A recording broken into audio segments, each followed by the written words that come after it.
Hello everyone, and welcome to the Fictional Vortex. So we are back with an interesting movie on what if Naruto had the power of Golden Kitsune and unlocked the magical ability. But before we start, I just want to remind you to please subscribe to my channel and hit the like button if you enjoy my content. Let's start the story. We find ourselves in the Hokage's office. It had been a week since Team 7 had gotten back from Takigakure. Naruto Uzumaki was wearing his usual blue and orange jumpsuit, and though no one ever noticed, he had a small deck box on his left hip. He always had it there, but never saw the need to truly use what was inside. Sakura Haruno was wearing her red dress, standard Part 1 outfit. Sasuke was wearing his blue t-shirt and bright tan shorts. Their sensei, Kakashi Hatake, was obviously the most mysterious of them all, having only his fingers past the first knuckle, his right eye, and his silver hair showing. He also had an orange book out and was reading. Hokage-sama, I think a C rank would help them out. They've been far too high-strung, and need an outlet, Kakashi said, not once taking his eyes off his book. Kakashi. A random chunin started but was cut off by the Sandaime Hokage, Hiruzen Sarutobi. Kakashi, why do you believe they should get another one this soon? They need a cool-down period of 3D rank missions. You know that, considering who's on my team, the only one that would actually need the cool-down period is Sakura, and she's not going for it either. Kakashi pointed out. The Hokage simply sighed, and pulled one off the rack. It was a low C rank escort. Send in Seth, he stated, before tossing the scroll to Kakashi. Another young man had come in. The man had what seemed to be a dark orange robe with black trim. He also had a pointy hat, also in dark orange, but with a dark blue trim. His boots were a solid dark blue. There was a small stick at his side, which Naruto instantly recognized. His eyes widened slightly, but he went back to normal quickly. The only one to notice this was Kakashi, who had written it off as anticipation for a good mission. The boy bowed his head slightly. My name is Seth Shadowblade. I am currently trying to get back home, and the only lead I have is actually guarded by what seems to be thugs. I need to get there, but I can't handle those guys on my own, sadly. We'll meet at the North Gate tomorrow at 0800. I will. I'll let him stay with me. Naruto cut off Kakashi. Naruto, as the sensei, I should watch over him.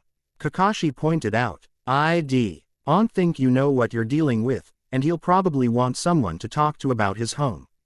Naruto shrugged. Besides, he may have information that I've been wanting to find out myself, if his clothing is any indication. You know something about it? Kakashi questioned. It's only a guess, but the chance of it being the truth is really high. Naruto said. Come on, Seth, I'll show you to my place. Seth raised an eyebrow in confusion, before Naruto looked at his revealed deck box, which he noticed, and his eyes widened, before following Naruto in earnest. Naruto's apartment. The place was surprisingly clean, and if anyone saw it, they would say it wasn't his place. Seth, on the other hand, was more curious than anything else. What school are you from, and how did you get here? Seth asked. Actually, I need to figure something out. Your clothing tells me you attend Ravenwood Wizard Academy, am I right? Yeah, I'm a Storm student. I'm still fresh, though, Seth admitted. I actually wanted to ask about the life and death teachers, Sylvia and Malistaire Drake. Was one of them your teacher? Naruto shook his head. I'm a Storm student, like you. Naruto admitted, pulling out a few cards.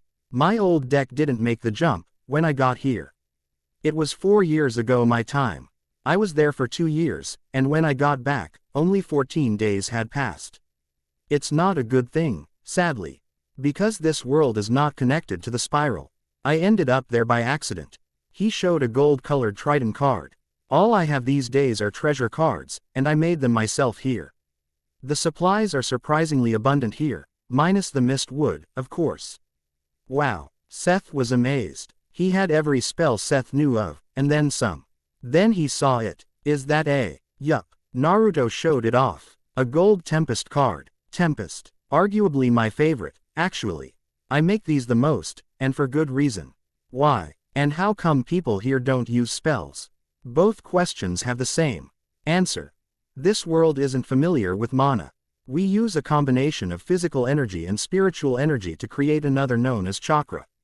You see, chakra is mainly balanced completely between physical and spiritual. Mana, on the other hand, is 82% mental energy and 18% spiritual energy. So, you ever had to use a card since you've been here? Seth asked. Nope, but if I did, I'd be using mana, and not chakra. Coming here didn't decrease my mana, nor did my chakra reserves decrease. In fact, I had used what time I could these last 4 years, to relearn every spell I had learned at Ravenwood, only without the cards, a wand. Or anything really. I've managed to reproduce each and every spell I knew from the Storm School, with chakra and mana. Whoa, that's rad. I can sense your mana levels. And if I had to put it into a point system, you'd only have maybe 30 mana. My mana is actually far above 400. Hasn't increased, nor has it decreased since I've been back. I gotta admit, I'm impressed at that. That's nothing. On the same scale, my chakra reserves would be well over 2 million. This had Seth's eyes widen. No way. Yes way. Naruto told him. You know why I love Tempest, now. He shook his head slowly. It's because you can't overload it. I can charge as much chakra as I want, and it'll deal even more damage just by adding in more. So who's got the Storm School now? Seth sighed. Professor Ballistrom is pretty funny, and his squeaky voice does even more good for his students. That old frog. Seth blinked. Well, he is a frog. You know him. Naruto smirked like a fox. And Seth made a small connection to that. What? Let's just say our little record was tied off at 62 to 62 when I force-activated a portal that brought me back. I was in Marylebone at the time. I never got to finish it off. Rivals. Eternal rivals. Naruto pointed out. Halston Ballistrom and I were always at each other's throats, for reasons unknown to anyone but us. He had become known as the Frog King of Storms. I had gained the title Storm Fox. After all, he pulled out a certain gold card. It was a blue and purple fox with 9 tails, with yellow tips. This is Storm Kyuubi. If a lightning bat spell would take 2 mana, Storm Kyuubi would take 50 mana. This spell is an original. I'm the only one that knows how to pull it off. It's also why I gained the title Storm Fox. Seth whistled. You gotta be a legend of some sort. How come I've never heard of you? Wouldn't be surprised. Most of the Storm School at the time didn't like me that much because I was younger than them by a few years. And yet I always outdid them. I took to storm spells like a fish to water. It didn't matter that I wasn't at my home, which is here. When I'm using a storm spell, I always feel at peace. That's strange. I didn't think anyone else had that feeling. Old Hal was the only one who knew. He swore not to tell. It's why we became rivals. When using storm spells, I was in my natural element. Even after getting back, I used the storm spells, and still felt at peace with them. So, you mind explaining chakra to me? I haven't heard of it at all. Naruto then went into a much more lengthy explanation. Unaware of Kakashi watching over them both as they talked. Kakashi was inwardly surprised that Naruto was really so smart. But then again, he's never had a reason to show how smart he was. Still, I'll have to get more information on this Ravenwood. This spiral place is giving me a bad vibe. Not even the mission in Wave was bad enough to give me one before it starts. Showed Seth the bedroom, still pretty clean. He pointed to the bed, and went back out to the living room. Then he spoke. I know you're listening to this, Kakashi-sensei. So I'll ask you a question. Why would I NT to show off my true strength when I have an entire village and the civilian council calling for my head every month? Think on that, and you'll know why I didn't show any of it off. Kakashi was impressed at that, and left. Naruto, I think we'll have to go with him to his home. It'll probably help you even more. Naruto simply sat down, his back to the wall, crossed his arms and closed his eyes. Falling asleep to most outside views. Only one trained in the art would know he was meditating. As he did, a small electromagnetic field surrounded him, as he went into his mind, mainly to learn more from the giant fox in his head. The next morning, 0830, Naruto and Seth were walking to the front gate. Seth was in the same clothes he had worn the day before, but Naruto was wearing something different. He had what seemed to be a jester hat in dark blue and gold on his head, a staff with a spiral on one end, with an amethyst on the further point on said spiral on his back. He also wore red boots with black leather straps on them. He also wore a dark blue and golden yellow tunic, long-sleeved, and it went down to his ankles, just above his boots. Only Kakashi noticed the deck box on his waist. "Well, at least it isn't orange," Sasuke commented. "Shut it, Sasuke," Naruto said calmly. "I'm wearing this for a reason." "And what reason is that, Dobi?" Sasuke questioned. Naruto simply shook his head. "You'll see." None of them noticed the astral spirit of a fox with 9 tails on his left shoulder. "Anyway, we should get moving, right, Sensei?" "He's right, but you do realize you both are late," Kakashi pointed out. "At least it's not 3 hours like you always are," Naruto retorted. "Touché," Kakashi said, looking at Seth. "Though, I can't help but notice the similarities between your outfits." "Come to think of it, he's right. Where did you get that outfit, Naruto?" Sakura asked, out of pure curiosity. "I made them myself," Naruto retorted. "We should really get going." Team 7 and Seth walked out, at a civilian pace. Sakura then asked a question about 20 minutes away from the village. "Seth, what's it like at your home?" "Well, it's nice. I come from a place called Earth. As called into a place known as Wizard City. Next thing I know, crazy things have started happening. Being new, I couldn't figure out who knew what, and what was true, and what was false. Wizard City had just gotten hectic when I got pulled into something. Ended up nearby, tried to find my way back on my own. I know where to go, but I can't get there without help. Like I said, the place is guarded with thugs. And I had to get out of there before they killed me. How come I've never heard of this Wizard City, or even this Spiral Country?" "Because the Spiral isn't a country," Naruto added. "And how would you know? I ended up in the Spiral when I was 8. Gigi said I was missing for 2 weeks when I got back, even though 2 years passed in the Spiral. Everywhere else in the Spiral has their times completely synchronized. I think the difference in time is because our realm, one I'd call Elementia if I could, wasn't connected to the Spiral." Naruto explained. "Really? I guess they'd have to be simple-minded for you too." She noticed Naruto's intense glare, and the quick burst of killing intent, that had her gulp. "They are not simple-minded. Especially those I cared for there. Sylvia, Cyrus, and Merle Ambrose. Ambrose could easily outdo the Sandaime Hokage in jutsu capacity, if he could access chakra, that is." "What are you talking about, Naruto? Everyone has chakra. Throughout the Spiral, they don't use chakra," Naruto pointed out. "They use mana, which is different on every level. The only thing I can easily say is that, while chakra is more attuned to certain elements, based on the person, mana can be used by anyone, and is not restricted based on the person. People may end up using one particular branch more than others, but that doesn't make it harder or easier to learn them." Seth nodded at that. "So, you specialize in magic?" Sakura asked Seth, earning a nod. "What kind?" "Well, in Wizard City, there's an academy of sorts."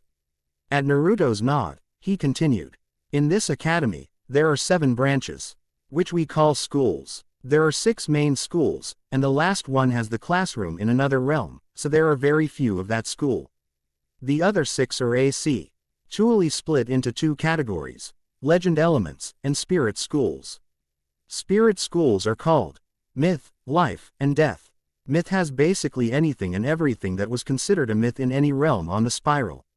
Even the ones not aware of it," Seth explained. "Life is far more attuned to nature." Naruto continued. "If you want a good comparison, picture the first Hokage's Mokudan abilities, combined with Tsunade's healing prowess. You've got the life school in a nutshell. I'm not that familiar with death, to be honest, so I can't really be of much help there," Seth admitted. "The death school is more on the darker side of the spectrum. If the spirit schools had a scale, life would be pure, myth would be neutral, and death would be dark. Death and life are polar opposites," Naruto explained. "Death is also the second most versatile school in Ravenwood. It has few healing spells, and is more offensive than life. However, death has one thing none of the other schools have: drain spells. Drain spells damage the target, and heal the user. A lot of those who go for the death school turn out pretty bad. Those that don't have a reason to stay sane. More often than not, life student S and death students are at odds with each other, mainly because of their ideology conflicting on almost all points.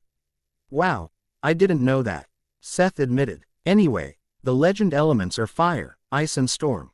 Naruto, do you know anything about fire? Naruto nodded. Fire is mainly an offensive element, and pretty hard to control, for the most part. If you get good enough in the fire school, T's rumored that you could become immune to flames. They're more headstrong, reckless, but also very compassionate when they care for someone. More often than not, they're loyal to a fault, and come off as stubborn. The best way to put it, the best in the fire school have something similar, if not identical to the will of fire. Ice is more of a loner element. Most that go into the ice school do so because they don't like being around others that much. They are much more for defense than offense, and are a lot more. What's the word I'm looking for? Seth asked. I think detached fits. Naruto commented. Most that go into the ice school don't really bond with others that much, and rarely trust anyone. Those that earn their trust are pretty lucky, if you ask me. Kakashi nodded. So, Naruto, if you've been to Wizard City, and actually went into one of the schools, you'd be in fire. Naruto shook his head. I'm sorry, but that's what I see from the description. We haven't gone into the last of the legend elements. Naruto pointed out. It's arguably the most powerful, the Storm School. If we get the chance, I'd go for that one. Sasuke commented. Sasuke, if you went for it, you could very easily kill yourself. Naruto told him, harshly. If you could do it, how bad could it be? Sakura questioned. Storm is definitely the most powerful, that much I'll admit. But it's also the hardest to control. Naruto explained. You know how I always went around playing pranks all those years. How could I forget? You were always annoying. Sakura scoffed. Picture that, but in the form of lightning, wind, and water raging instead of Chunin, Junin, and Anbu. Then multiply all the chaos by about, 2,000. You've got the chaos of the Storm School. Without a way to control the chaotic nature of storms, you could easily kill yourself if you're not careful. Sasuke can barely control Hrtain name is brought up.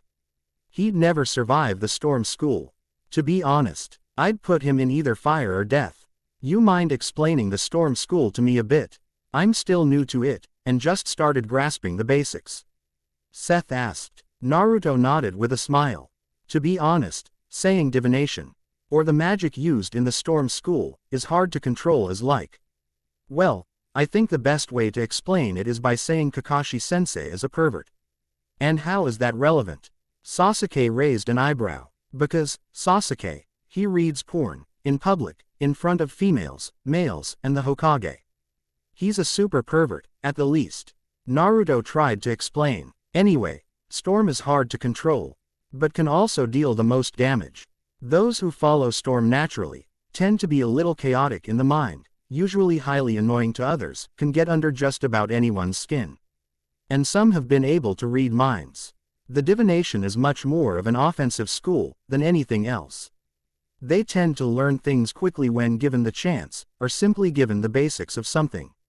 After being taught the basics, they can easily work their way up to master fairly quickly. The true threat in a diviner is not in their spells, but in their mind. There is no telling what way they would attack. I can attest to that, being a diviner myself. Seth admitted. However, there's also the fact that there are very few true masters of divination. Naruto pointed out. Wait, few? Seth asked, surprised. Why only so few? Because of the nature of the storm itself. Naruto explained. No storm wants to be controlled. A true master would know this. They accept this. They don't control the storm. They are the storm. When one is so much like the storm, in mind, personality, and at heart, once trained properly, they can become true masters of divination. And how does one do that? Sakura asked, somewhat confused. Naruto shook his head. To be honest, not even I know that. I just know the best way to tell if you have the potential to be a true master of storm. And how is that? Kakashi asked, now intrigued. Naruto sighed. Because every true master of the storm had felt at peace while using a storm spell. Everyone that is recorded to be the best of the best in divination have commented, at least once, that they felt at peace, or something similar to it, when using a storm spell. They know the best ways to use the spells, because, in a way, they are the element that it draws from. My name means spiraling maelstrom. Figure it out from there. So, you'd be in the storm school? Kakashi asked, earning a nod. I see. So, train you right, and you'd be the best there ever was. But train you wrong from the get-go, you won't progress that much, if at all. That's the gist of it. If you can catch the interest of a diviner, and manage to keep it on something, they'll get it down so quickly it'll leave you wondering, how the fuck did they get it so fast? Naruto pointed out, diviners can be highly variant in their skills, or simply do whatever it is others would think are crazy. In fact, most diviners are called crazy, insane, annoying, and then some. A diviner has no true specialty, when it comes to skills having nothing to do with magic, at least. The majority of storm spells would fall under water, wind and lightning. Kakashi nodded, filing it away for later use. So, if your chakra also reflected which school you went into, you would be wind, lightning or water. He half-asked, if you have a way to find out, I'd put my two best elements as wind and water, with lightning as a close third. The fire school, or pyromancy, would have fire and lightning as their best two. Ice, I'd say wind and water, with very little chance of lightning and fire. Ice are also known as a thaumaturge. Myth would likely have earth as their best. They are called conjurers. Life, earth and water, no contest. They are called thurgists. Death, I couldn't really say where they would end up, honestly. They are commonly called necromancers. So, since you seem to know so much, where would we be? Kakashi questioned, silently challenging them. Naruto hummed a bit. To be honest, Sensei, you're hard to place. However, if I had to guess, I'd put you in either fire or myth. Kakashi nodded slightly, coming to a similar conclusion. Sakura would either be life or myth. She has a lot of potential in life, and they tend to be the best healers in the spiral.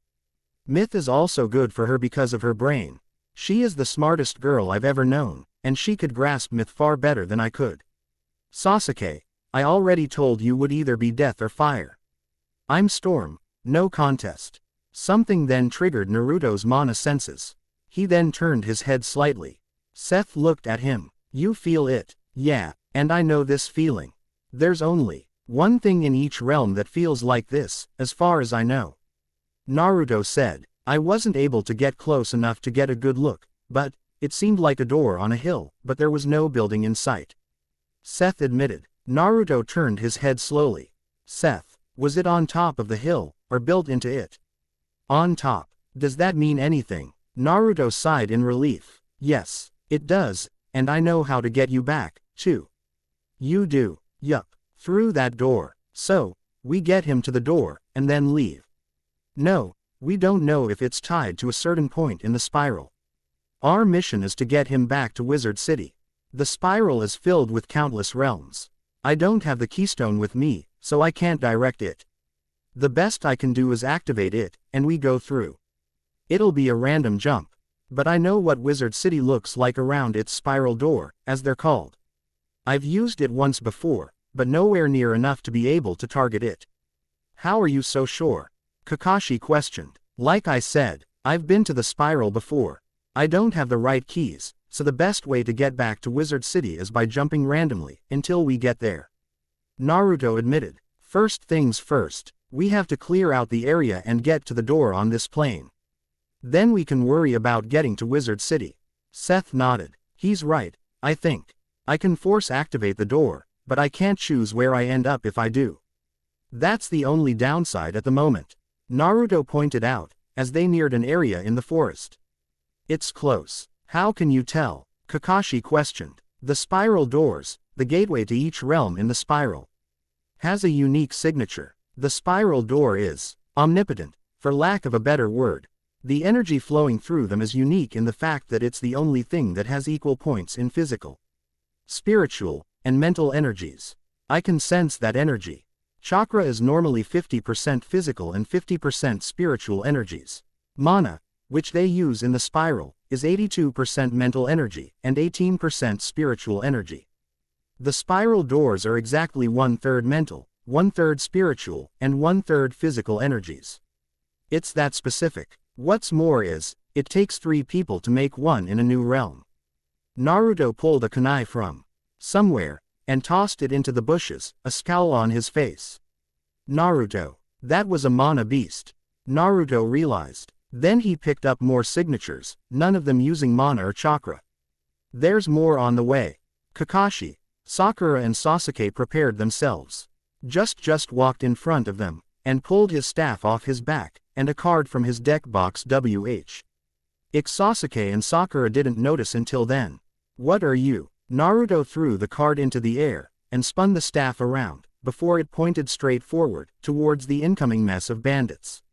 Tempest. The card, which was still floating, glowed brightly, and a large amount of storm clouds, rain and the smell of ozone came in, before everyone heard a rush of water. Kakashi grabbed Seth and jumped up to a branch, while Sasuke and Sakura jumped up as well. Naruto. They were ignored, but Seth was wide-eyed and the power behind that spell. What surprised the others, was that Naruto was riding the waves that appeared from right behind him. Kakashi was the only one that not eyes were completely white, and glowed. He rode the waves right into the charging thugs. Naruto then held out another card, before it glowed brightly, as it was in between his index and middle fingers. After the water receded, an egg appeared in its wake. It then broke apart, and a light blue dinosaur appeared. Before it grew to about 6 stories tall. It then tore apart the other 42 that survived the wave. The others walked up to him in shock, though Seth held a lot of awe. His eyes were back to his normal blue. Naruto. Kakashi was still surprised. They aren't the first ones for me to kill. Naruto then looked at Seth, whose face was still in awe. Seth. That's what you could very well do, one day. You used Tempest. And then, Stormzilla. Only one that can truly master a school, can use 3 spells simultaneously. Not even old Hal could do that when I last saw him. Naruto pointed out. Wait, 3. Seth was suddenly confused, but the awe was still there. Yup, Stormblade was active from the get-go. It increased the damage potential of the Storm School spells I use. Most can only use it with 1 spell. I can put it on for a time limit, and keep using spell after spell with the same bonus. No pyromancer I've met can do that with Fireblade, Thurgists with Lifeblade, Conjurers with Mythblade, Necromancers with Deathblade, Sorcerers with Balanceblade, but I have seen one person do so with Iceblade. And then there's Bladestorm, only usable by sorcerers. That one I've only seen once. You can use it on a group of people, or use it on yourself only to make it a major time limit. I'm good enough to use Stormblade and keep it activate for 30 minutes, and use it repeatedly. The fact that I can use up to 5 in rapid succession is extremely good, for me, at least. And how do you manage 5 in a row? The Sandaime can use 5 jutsu at once. I can use up to 3 storm spells at once, but I can launch 5. One right after the other, with Stormblade active. It's a hard aspect, but he turned his head to the door on a hill. As I thought, it's a spiral door. The entire group started to inspect it. I can't find anything to use it, and opening it doesn't show anything. Kakashi said, after trying to open it, only to find the other side of the door the same as the place there. Naruto nodded, expecting that result. Close it, and let me do what I can. After the door was closed, Naruto grabbed the handle, and channeled chakra and mana into the door through his left hand, before it all went through the door. The door then glowed, and he opened it. It was completely black, though a purple vortex was in the middle of it. Well, it's open, sensei. Why me? I'm the only one that can force it open. And we've got a time limit. Naruto replied. Kakashi went through, Sasuke and Sakura following shortly after. Naruto grabbed Seth's wrist and jumped through. Undergrowth, unknown area. Naruto and Seth appeared through the door, before it closed behind them. Kakashi, Sasuke, and Sakura looked at them both. Well, that was fun. Naruto had a smile on his face. Fun? Sakura asked. I felt like I got torn in half. 22 times. Naruto replied. 22 times I felt like I was split into 4 pieces. And you call that fun?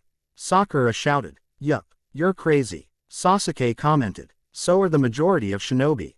Your point, Naruto retorted. Besides, using Kage Bunshin so much, you get used to the feeling. Kakashi nodded in agreement. That would make sense. And the fact you can make over 1,000 Kage Bunshin at once is impressive. Most Junin can't do that. It's all in the reserves, sensei. Naruto then looked around. It looked like the underside of a large tree. He then recognized a signature running through the vines. This is. He then walked to a single point, where there were stairs going down. The others followed him down, though wary. Yo, Bartleby, open your fucking mouth or I'll fry some roots. All of them heard a groan. What? Who's there? You have until 3 to open your mouth, or the sparks fly. Naruto said, seriously. 1, 2, his hand had small tendrils of electricity flowing between them. 3, he launched a few bolts that hit the roots. Arg, that hurt, a much older and strong voice shouted. Want another dose? If not, open up. There was rumbling. Before they found themselves staring at a cobblestone pathway, with several others in the area, ready for an assault. Team 7 and Seth walked out of the tree. Only one person recognized any of them. And he was also recognized by Naruto and Seth. Professor Ballistrom, Storm Frog.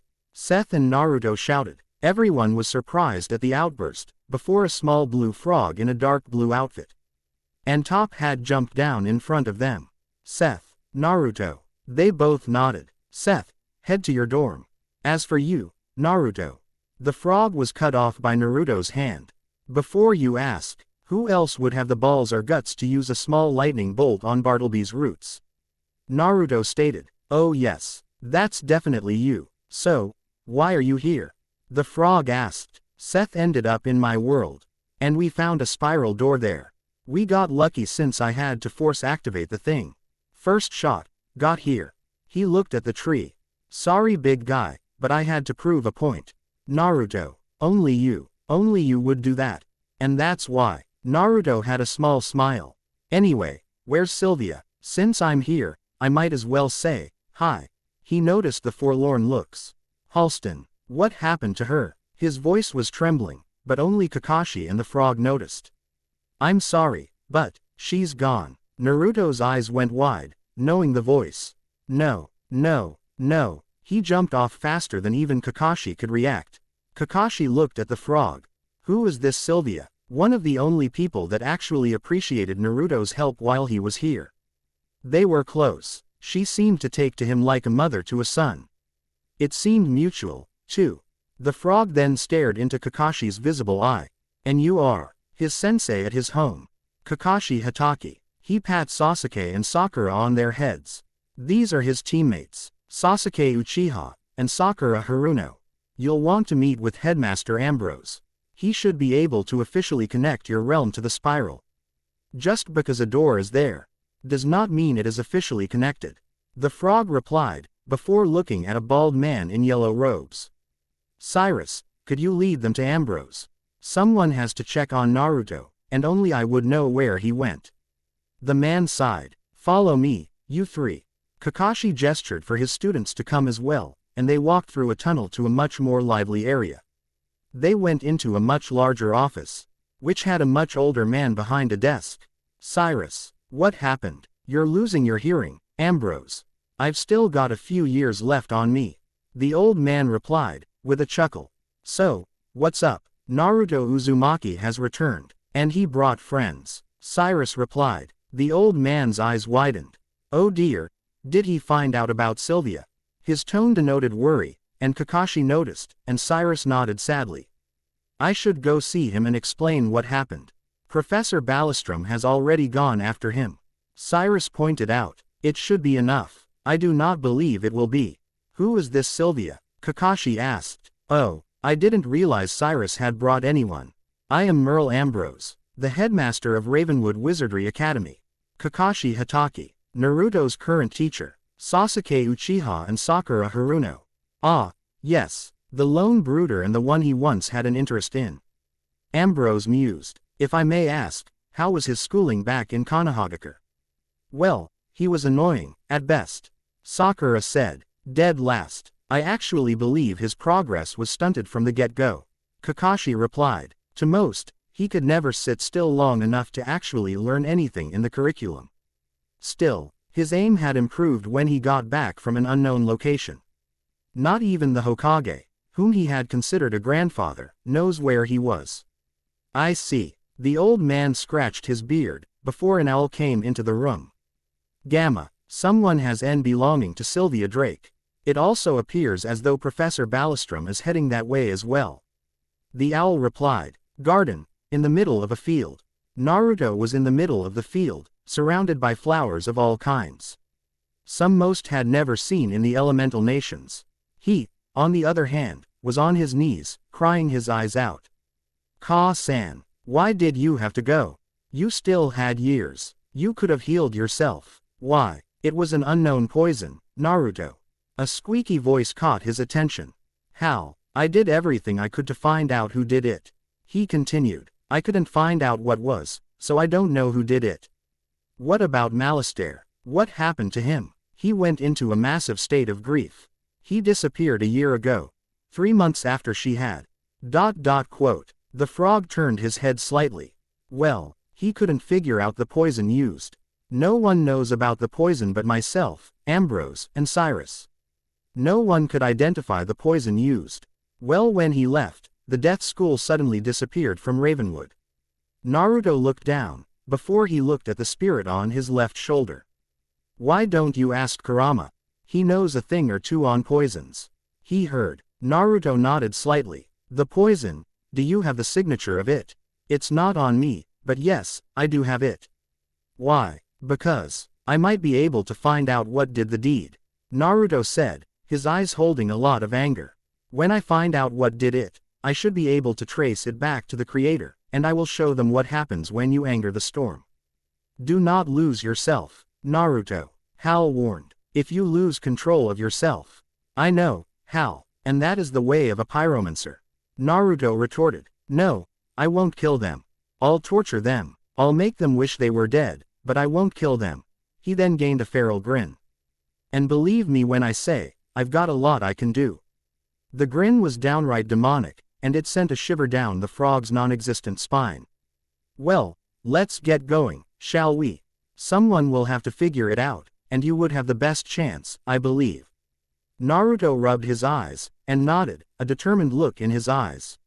I won't be going into this as just a storm student, though. You planning on going into another school? Naruto nodded. Who's the current professor for the life school? That would be Mulinda Wu. Why? Because they're getting a new student. Naruto replied. I'm going to learn everything I can through the life school. In honor of Sylvia, she was the closest thing I had to a mother. I owe her that much. Halston nodded. Good. If you want, I can take you to her gravestone. We had given her a proper burial, regardless of the circumstances of her death.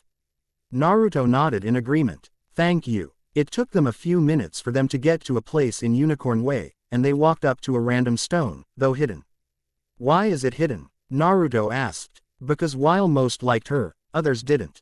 We didn't want her grave to be marred. Especially if you ended up coming back. He replied. Some didn't believe it when I told them it was more for you than her, so I just told them it was for her peace.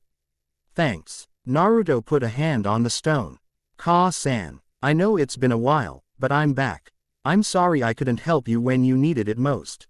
I will make up for it. I promise you that, and I don't go back on my word. If there's anything you want me to do, anything at all, I'll do what I can. As long as it'll make you happy. I'll be taking up lessons in the life school. He then felt a warming presence, before an astral figure appeared in front of him. There was no true form, just a normal ghost. He didn't need to make out the form, however. Ka-san, Naruto, you came back. He nodded. What about your home? Sarutobi, the Ichirakus. I came on a mission. A storm student dropped into my home. Had to help him get back. Naruto admitted, sheepishly. The figure chuckled. That is just like the storm. Pulling off some unpredictable and crazy event. Naruto returned the chuckle. Yeah, I still hear from the Tritons. On the way back, I was told he ended up there for a reason. There was something I needed to know. Something I needed to do. Do you what it is? Not a clue. I see. So, will the Storm Fox return? She asked. Actually, I plan on learning from the life school. Once I found out what happened to you, I thought I should learn it in your honor. Life never seemed your style. I know. But, if it's for you, I'll do it. I don't want to disrespect what you left behind. If I will learn anything, it would be from life. Unless you want me to learn something else. No, life is fine. I'm just surprised, is all. I didn't think you'd get this upset over losing me. Naruto nodded. You were always like a mother to me. I figured I should at least learn a bit last time around. This time, I want to learn everything I can. Well then, I think I can help. You remember when I taught you to meditate? Yeah, why? Because I will give you my memories of how to be a Thergist. Take the class as well. Consider it my last gift for you. Naruto nodded, and sat in a lotus style. His eyes were closed, and his breathing evened out. This may sting a little. Please bear with it. Naruto didn't respond vocally. A lot of information flooded his head, and he stayed in that position for a good 2 minutes.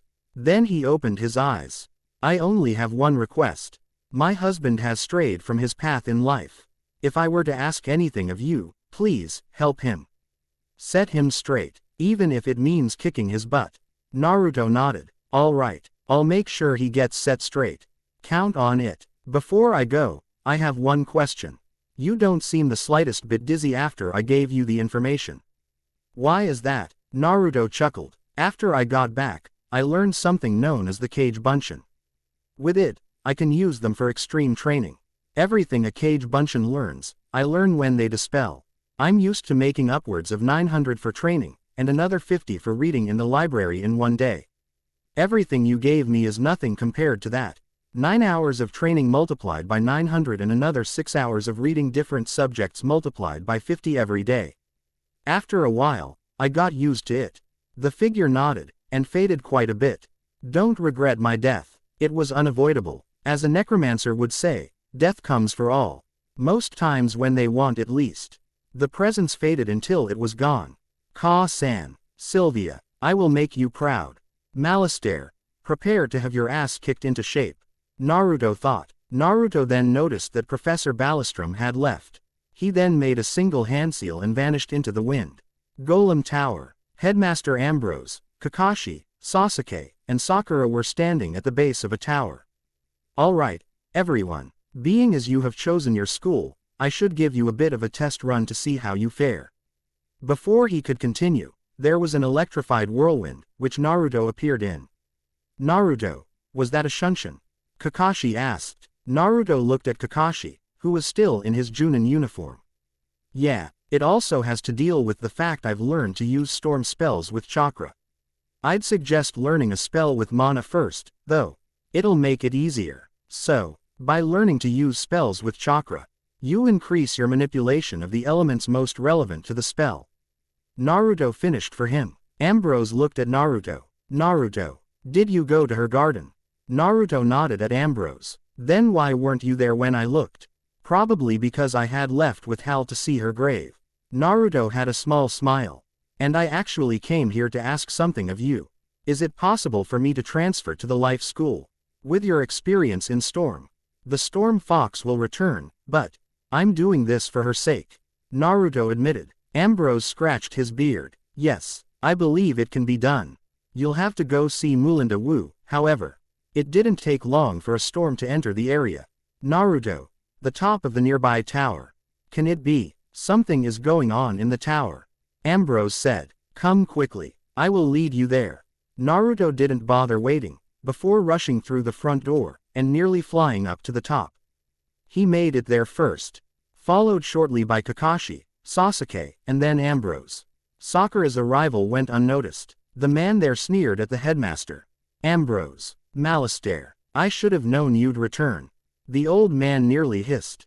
Major death. Naruto shouted, causing the man to give pause, and look at him. Who are you? Did you really forget the one that looked up to your wife? Naruto shouted at him. She wouldn't want you doing this. Who are you to talk about my wife? Naruto Uzumaki, that's who. Malastare hesitated, before replying. I know. No such person. Kakashi noticed the hesitation, but didn't comment on it. Take them out. 4 dark brown dragons charged, causing Sakura to stiffen. There's 4 of us, and 4 of them. We'll be doing this arena style. I hope you guys have a proper deck.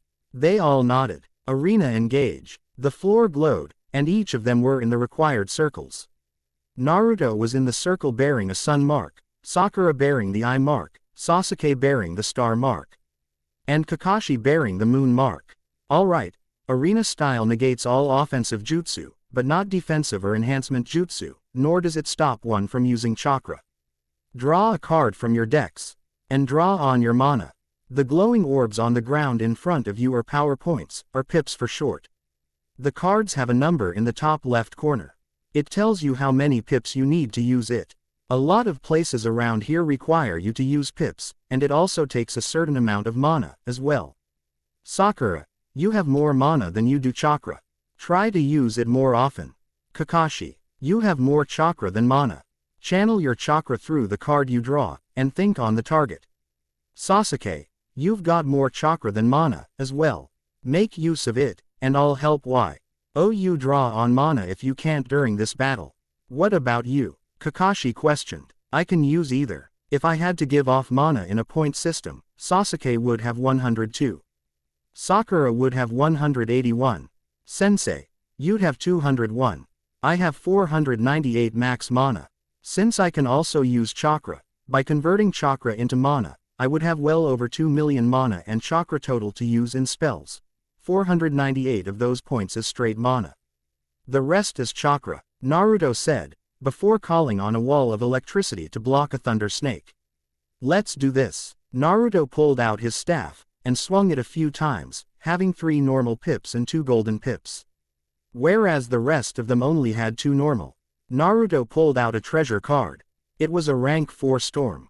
Kraken. Alright. Naruto cast the spell, and an island appeared in the middle of the arena floor. And dark blue scaled being on top of it, before a yellow lightning bolt appeared in its hand, before striking a single draconian. Only the 2 power pips left his board, and a normal one was added. You just killed it in 1 hit. Sakura was shocked. Be glad I didn't go for a more powerful one, much less my own original spell. I don't use it in arena rule fights.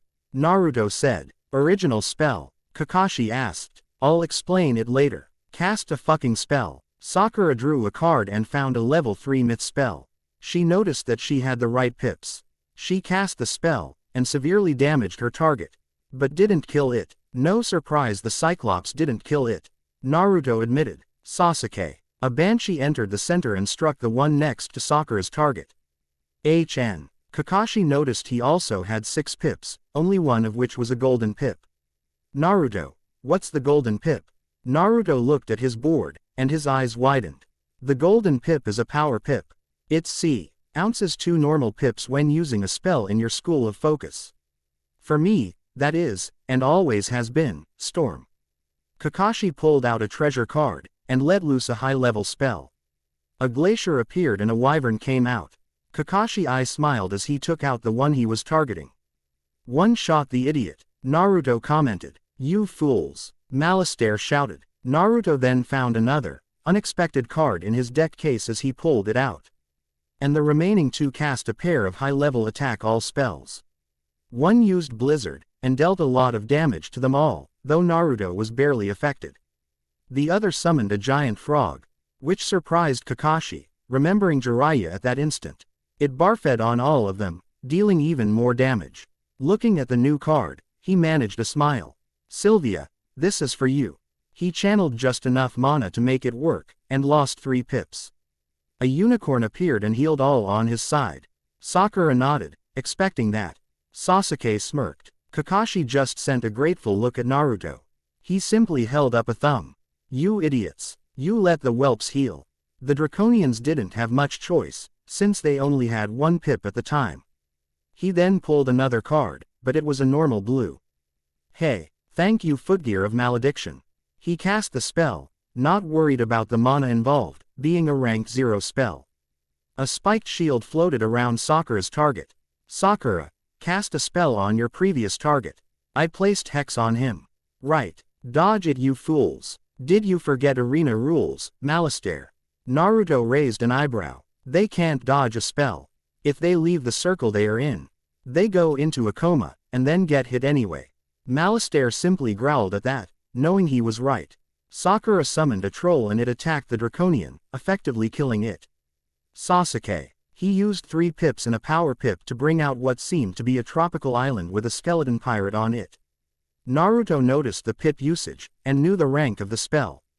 Sasuke went death. No surprise. The final Draconian went down, and Naruto charged Malastare as the field faded. Before he could reach him, he vanished. I already have what I came for, old man. Farewell. His body then vanished completely. Using a teleport spell, Naruto growled, I'm coming for you, Malastare. On my honor and pride. I will get you back to normal. The others looked at him, and his lengthened fingernails. Kakashi noticed usage of the Kyuubi's chakra at that point. He visibly calmed down, and his fingernails shrunk back to normal size. He looked at Ambrose. He will be back. Count on it. Naruto, did you? No, it wasn't that chakra. Naruto told him, I know the name of my true mother thanks to him. Just know that he didn't want to attack at first, and leave it at that. Kakashi was still worried, and Ambrose nodded. How is Kurama, anyway? The old man asked. Pretty good, actually. Naruto replied. He's also pissed at Malastare for going insane after she died. Naruto's face went downcast. I got a message from her. Bring Malastare back to his true path. I gave her my word, and I'll do just that. It's also why I plan to transfer to life. For her, and for him. He tilted his head up. Feeling the storm lifting. The storm is letting up. We should head back outside. Ambrose nodded in agreement. So, I believe you all have a good idea on how to use mana, now. Sasuke and Kakashi nodded. Sakura sighed. I didn't use chakra at all in that fight. Naruto's eyes widened. Seriously, what? Is that a problem? Sakura. What school are you going into? Myth. Professor Cyrus managed to explain mana to me before this happened. Once I found it, I used it with ease. It's like I'm more suited for mana than chakra. As a kunoichi, you'll need chakra and a good control of it. While you're working on spells, I'd suggest training yourself physically. After you've mastered a spell, trying using it with chakra using the same ease as you would mana. That's what I did with Storm. And it's what I intend to do with life, as well. Well, if time permits, I'd go into life second. It was almost as high as myth for me. Naruto nodded at that. Sasuke. Death primary. I find it comforting. If you could go for a second school. Fire. No contest. I'm balance primary. Otto expecting ice, but that came in second. Kakashi pointed out. Death was third best, but I have potential in all of them. Naruto hummed, but nodded. Headmaster, is my old castle still around? It hasn't been touched. Why? Ambrose replied. Then you'll only have to provide a room for Sakura. Kakashi and Sasuke will be able to stay at my castle. Seriously, though, I've got a lot of space to use, sadly enough. Ambrose thought for a moment and nodded. I'll have to work on getting a dorm room for her, then. Are you sure you have enough space for the 3 of you? I've actually got 2 castles ready, but I think the second one would be better for me. I mean, I bought a Saws. TLE when I was in Marylebone and even bought a property from Zeke last time around. Storm House, I think it was. I kinda liked that one, and even used it for private training. Couldn't access the spiral from there, though. So, I'll stick with the villa, and show them around. That one I know can access the spiral. Naruto explained. We're set. Then why not just give her one, and you males take the other? Because I don't think she'll be good in the Storm House, and the other place is too big for her alone. Naruto pointed out. Besides, I'm not sure if she'd like the damage of the Storm House. Or the fact that she probably wouldn't be able to sleep due to the constant storms. Then how could you sleep? Sasuke questioned. Naruto shook his head. Better than I do in the village. A lot better. Besides, the last 4 years I hid on October 10th. You wanna know where I went? Kakashi's visible eye widened in realization. That's why we couldn't find you. Exactly. It's my yearly day of rest. Though I also try to train while I'm there. I can really let loose in my training there, to be honest. Naruto admitted. Kakashi nodded. Well, that explains your unexplained disappearances. The Hokage would like to know about that. Let's see. That property is in my name, and registered to me in Wizard City in Marylebone, so they can't take it from me without having too powerful forces. That could probably take out Konohagakure before they can do much about it on their tails for theft. Why the hell not? Naruto shrugged. Kakashi drew blood from his thumb, performed a few hand signs, before a puff of smoke appeared. Was that supposed to do something? Ambrose asked. Kakashi thought for a moment. Could it be, Naruto, is it possible to use spells in Konohagakure? Of course, though for me it's because I can draw on mana a lot easier than I can chakra. Then again, I have a lot more chakra than mana. Why? Because the summoning jutsu doesn't work here. Kakashi pointed out. Naruto thought for a moment. It's a space-time jutsu, right? A nod. It could be that it's only aligned with our world, so until it connects to the spiral. Kakashi caught on. Summonin. Ji-jutsu won't work until the connection is made and stabilized. Naruto shrugged. That's my theory, anyway. He then shook his head. Anyway, I'll head over to Ravenwood. I've got classes to start. I'm going to give 990% for these classes.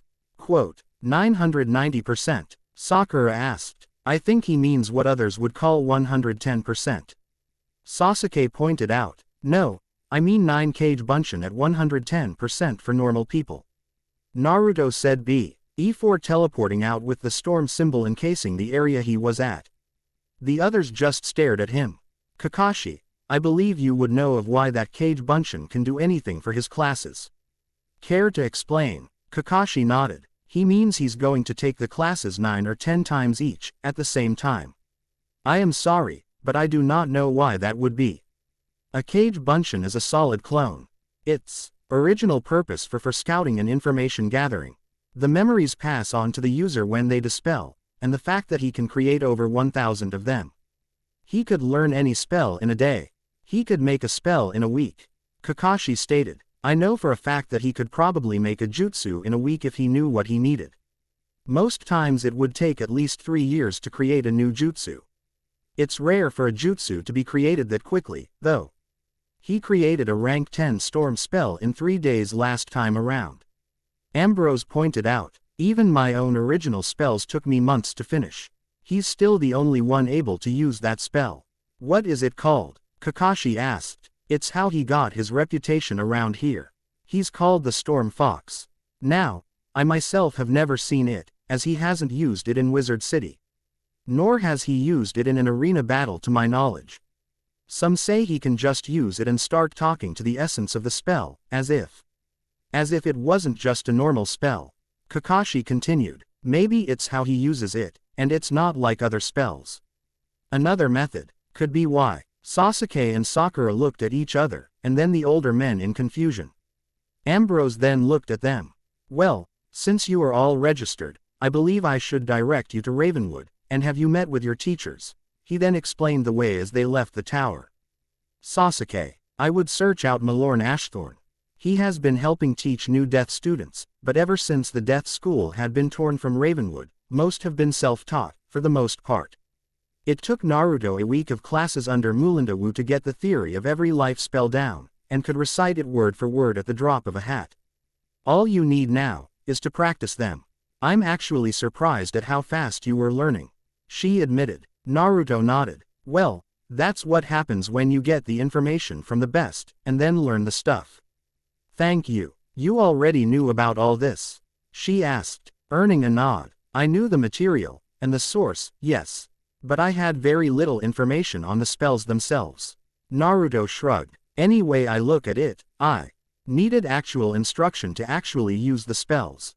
Professor Wu nodded. I see. You can only learn through experience. If you have any questions, do not hesitate to ask. Naruto nodded. I have to go see Professor Ballistrom about something. I told him I would help him out with something, but I was planning to wait until I got actual instruction in Sylvia's school of choice. Well, you shouldn't keep him waiting. I enjoyed your time in this classroom. You were not like Halston told me you'd be, though. Well, that's because, though Storm is my primary, I needed to take life seriously. I see. And learn anything else from the Storm School in Ravenwood? Naruto pointed out. At the same time, I'm not planning on taking the mantle of professor, since I can't stick around for longer than I have to. Besides, I'm kind of stuck here.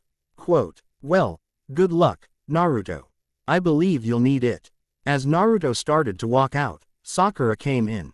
Naruto, Sakura, what's up? Oh, Professor Drake told me I could start in another school if I wished, just needed me back in his classroom in 4 days. I can already conjure a troll guardian. He's already been impressed at my proficiency in myth. Well, since I had already finished off the theory part of life, all that's left for me is to experience it. And I'll need a lot of it to get life down. Naruto admitted, I intend to have life as just as good a partner as Storm is. Oh, I might call you back sometime.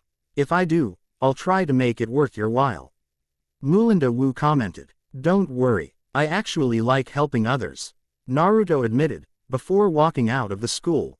Stopping next to Sakura, knowledge of the body is the most helpful in life. She heard that and nodded.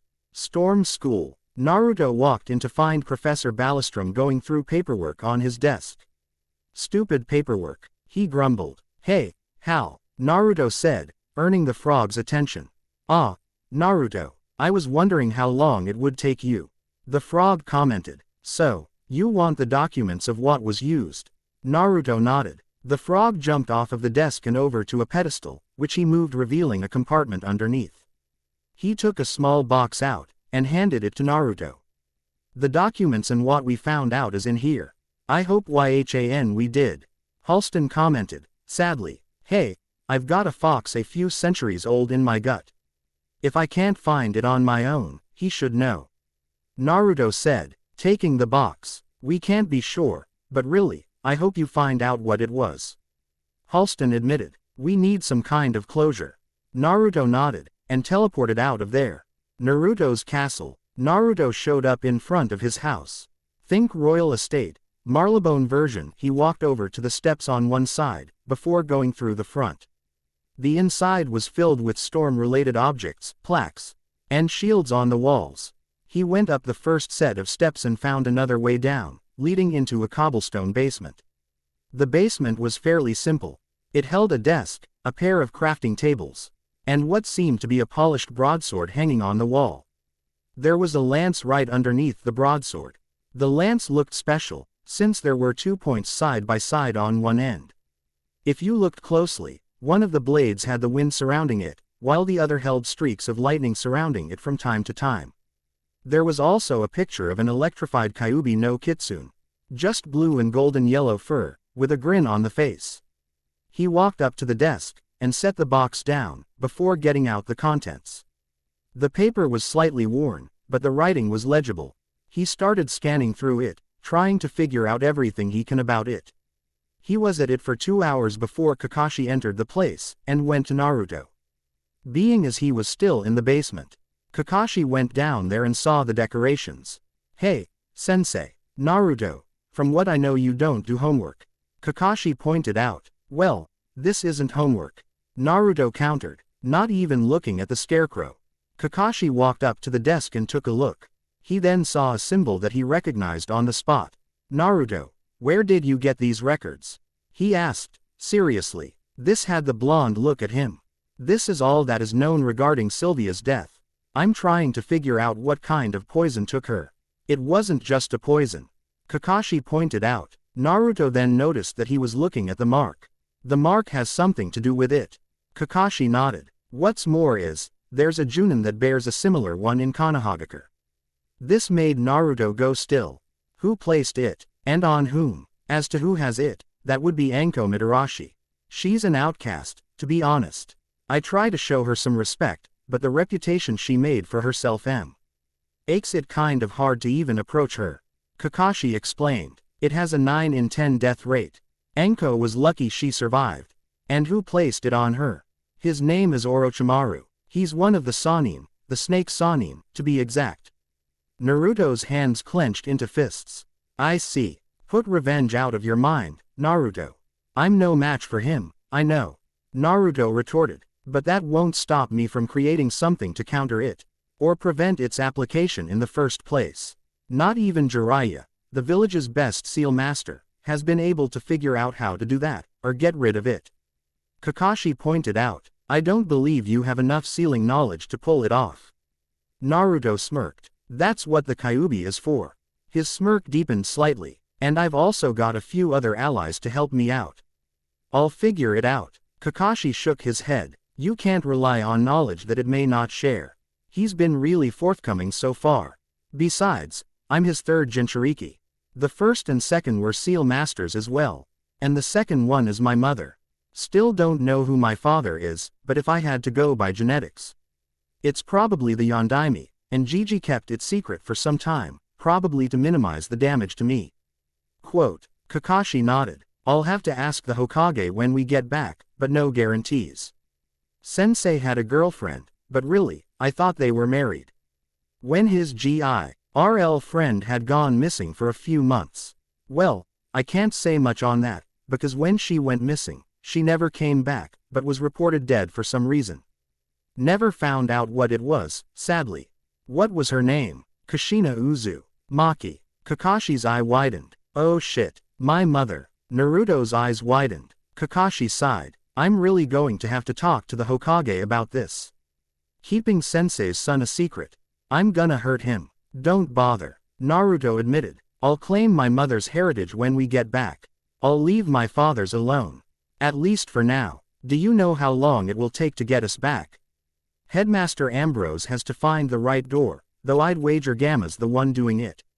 Once found, it has to be connected.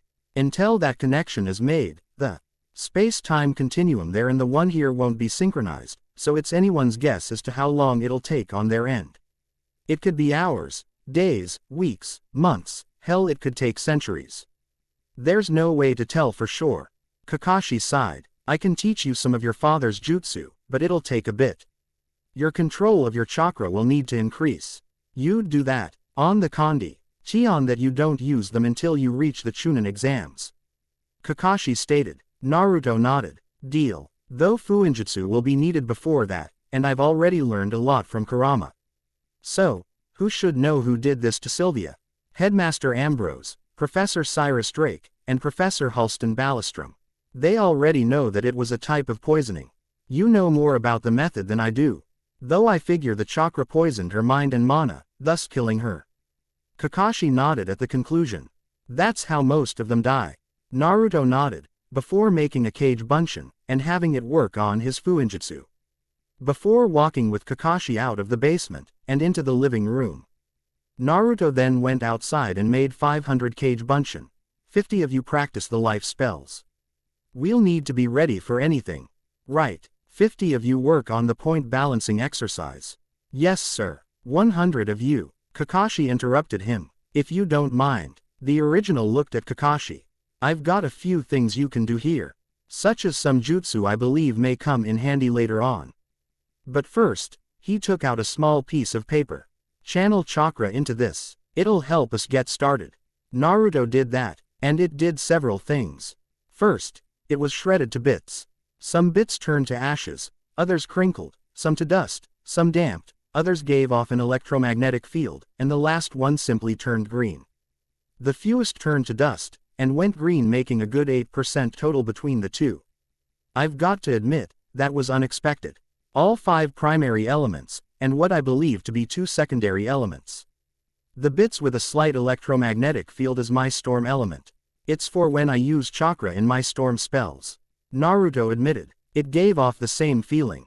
And the other one, not sure. But given your mother, it's possible to be Mokuden. There's also Ranton, but those are unique to Kumogakure. I can't help in you either one, but I do know someone who can help in Mokuden. I'll train your primary elements. And then have you learn the jutsu. Kakashi looked at the clone. Alright, 200 of you pick a spot on the water, and create a whirlpool using chakra only. No moving the water with your hands. They all nodded, and went to work. Alright, the last 200 will have to. All but 10. I'll need those 10 for something else. Naruto cut off Kakashi, earning a raised eyebrow. 10 of you come with me. The rest go with whatever Kakashi-sensei wants you to do. Yes sir. 10 of them broke off. Naruto lead those 10 away from the groups and went to the roof of one of the buildings with a greenhouse on the top. They all went inside the greenhouse, and Naruto faced the 10 clones. Alright, we're going to do something radically different. We are going to work on making a summoning contract. What kind of contract? One of them asked. I mean, there's bound to a fox contract, and that would be the biggest, fuck you. For the village. The original Naruto smirked. You all remember the legends of the giants. Titan. They all nodded. Well, we're going to make one for the Titans, and tie in all of the storm spell summons. I plan on making one for life, and death schools as well. The clones nodded in realization. Sakura would be getting life. And Sasuke gets death. Another clone added. Bingo. The original stated.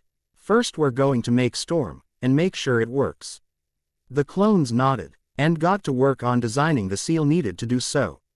The original teleported out once they started and ended up on a stormy island with metal areas. This is the Saint Orm house. He wasn't bothered by the rain, the occasional thunderclaps, lightning strikes, tornadoes in the distance, which never really came close to the island, or even the raging waters. The cliffs were too high for the waters to reach it. He actually smiled at the place, liking how the area felt. He walked into the nearby field, and started exercising. 800 push-ups, 800 sit-ups, 1500 squats, 2000 jumping jacks, and 50 laps around the island near the cliff. After all of those exercises he was exhausted, since he had made so many shadow clones, so he just wandered into the nearby building, found the bed, ignoring the other decorations, and passing out cold turkey. It was an hour after he passed out that the clones training under Kakashi had dispelled, followed closely by the one he left in the basement working on a countermeasure in case Orochimaru uses the seal on him or anyone else close to him. The others didn't dispel for a while, and kept going through the night, finally dispelling around midnight. 3 hours after the others. Since he was already asleep, the information assimilated a lot faster and more organized. -2 days later, Headmaster's office. Naruto had left 300 kb. Unshin to work on the exercises Kakashi gave him. Headmaster, did you hear from Kakashi-sensei? He asked. Yes, and what I heard isn't exactly pleasant. The old man replied. You're not going to go after him, are you? Not yet. I'm nowhere near strong enough to take him on and live, much less win. Naruto replied. No, I'll work on my promise to Sylvia first. Malastare has to be brought back to his senses. And then we'll finalize the way back. I have to keep my promise to Sylvia. Whatever happens, I will get him back.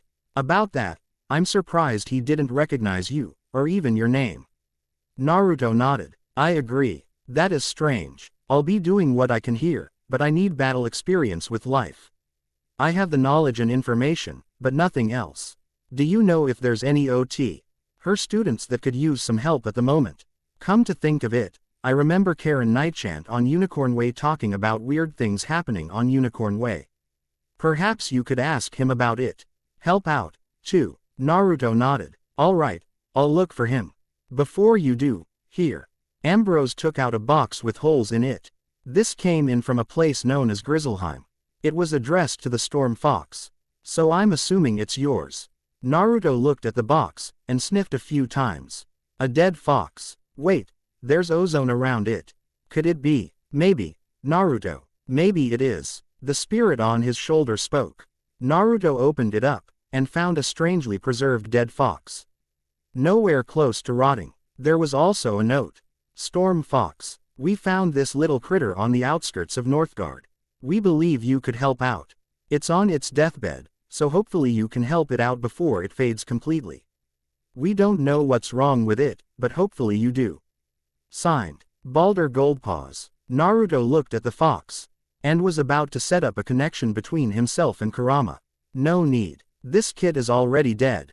What do you mean, Kurama? I can still sense life in her. Because, kid, she has no soul to maintain. Naruto may not have been looking at the fox in him, but he could tell that Kurama's eyes were wide as he just realized something. Karen, Naruto asked, if you can link her spirit with the dead fox. Quote, she'd have a physical body. And you'd have a personal companion. Genius. Naruto looked at the spirit on his shoulder. Karen, try to link yourself with the kit. You're the only hope she's got.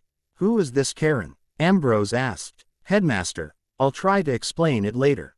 Naruto nodded to the spirit, who then tried to enter the kit's body. There was a bit of stirring. And then the small kid opened her eyes. Karen. At the nod, Naruto grinned widely. It worked. Naruto was dancing around with the storm fox in his arms. Ahem. This earned Naruto's attention. Now, would you like to explain what you just did? Well, for starters, Storm Kyuubi is just a modification of an old storm summoning beast. It was originally called Storm Fox, and they were rare, even in their prime. Karen was merely a spirit that I had found last time I was here. No one could ever see her, much less talk to her, aside from me. I've been working on a way to give her a physical body without having to summon her. Ambrose thought for a moment, and nodded, seeing the reason. And you did just that by having her go into the dead fox. Almost dead fox, but yeah. That's what we did. It'll take a bit, but she'll be fine. We just have to get the body back in shape, and she'll be able to travel for some time. I'll be using my storm house for her while a cage bunshin watches over her. Naruto looked at the fox. I've got other things to do, and you know that, but I don't want to leave you alone while your new body is in this state. It's fine, Naruto. You have things to do. I'll be fine with a cage bunshin. The fox replied mentally, earning a nod from Naruto. Thanks for agreeing with me. Hey, it's the first time I've had a body in a long time. I kind of need the rest. Karina yawned, and Naruto picked her up, nodded at Ambrose, and teleported out, made a cage bunshin, and then teleported back. He then walked out the door, and found someone he wasn't expecting to see. It was a female, her clothing a black and gray robe with a hood. He noticed that she had a small book under her arm, and a standard wand in dark gray, all the way through. Their eyes met and he knew. He knew who it was. Those eyes could never be replaced, or duplicated. They both walked up to each other, and stopped about 6 inches apart. Penny, he whispered, his eyes filled with hope. Naru, too, she breathed out. Is it really you? Her voice was near cracking, her eyes watery. He nodded slowly. I'm he. He didn't finish as the air was sucked right out of him as she glomped him. Tears flowing freely, he just embraced her softly. They stayed like that for a good 5 minutes before Sasuke walked up to him. Naruto. He stopped talking, noticing the glare sent his way. Alright, what gives? He never glares at his team, and he hasn't sent a glare my way since we got here, and even before that it never got this bad. He then examined the girl, obviously in the colors of the death school. He then mouthed, who is she? A friend. Naruto mouthed back, death student, most likely. Last time you were here. Marlebone. Naruto mouthed, could not say goodbye. Sasuke nodded and left it at that, before walking off. It took another 2 minutes for her to calm down, and wipe her eyes dry. Why? Naruto looked at her eyes, now red. Why didn't I say goodbye? She nodded, tears still forming. I found what I was looking for, but I couldn't get out in time for it to activate. You weren't there. I couldn't say goodbye. And if there's one thing I regret, it's not being able to say goodbye to you. It's the only thing I truly regret. If had known Cage Bunshin at the time, I would have been able to tell you, but I didn't, so I couldn't be in 2 places at once. And I wasn't fast enough. Sorry, will never get rid of the regret or the pain of never being able to say goodbye. She shook her head. I'm just glad you're here now, she said, tears still brimming. Naruto nodded, and she buried her head in his neck. They pulled apart soon afterwards, and looked at each other with smiles on their faces. A true smile on Naruto's, neither noticing them both. Hey, he's a former Anbu. He can do that. This is getting interesting. So, he has a girlfriend here. This is good talking material for later on. Naruto and Penny kept talking for a while. Before he said he had to go talk to someone on Unicorn Way, and gave a description of Sasuke. Sasuke's a death student himself. He should be able to help you. Just remember what I told you before I left. He said, hard work can always beat a prodigy. She replied, now in a cheerful mood. Naruto nodded, and the genius versus prodigy. Most fall in one or the other, but very few are both. Penny replied, a smile on her face. Alright, here's 2 more things you should know. Take them to heart, like I did. He had her full attention now. The first thing. Those who break the rules are trash. But those who abandon their comrades are worse than trash. You understand. She thought for a moment, and nodded. If it comes down to breaking the rules, or ignoring a friend, then better to break the rules than ignore the friend. Right. He nodded with a smile. That's right. Kakashi smiled at his student while hidden. His face then went downcast a bit. The other one I learned from a friend that gave his life for his views. Which I took up. It was this. True strength comes from protecting that which is precious to you. She nodded, understanding that fully. I know. It's hard to know who's really with you. But family is always there, annoying or not, they are precious to you. My parents see you as a son, after all. Your family. Naruto smiled softly at her. Thanks. Penny then thought for a moment. My parents told me that Malistaire was a great teacher, and I'd enjoy his classes, but I haven't seen him around. Naruto's face then went hard. He lost his way. The death school was torn from Ravenwood. His wife is dead. It's my job to get him back to his rightful path of life. It was why the Titans wanted me to get back here, and sent a storm student to my world so he could find me and get me back. His face then softened. Personally, I blame Triton for bringing me back, but I actually like the fact that he did. I got to see you again, after all. She giggled. Thanks. You should get going. I'm not sure if your registration has been processed, but if it hasn't. He pulled out a few pictures. This is the registrar. His name is Mr. Lincoln. I'd talk to him if you aren't registered for classes. He's also the person to talk to see if you have a dorm room ready. He pointed at another one. This is Headmaster Ambrose. He could tell you what's what around here, or if you have a request. Try to get it to him. He then pointed at another picture. It was one of his genin team.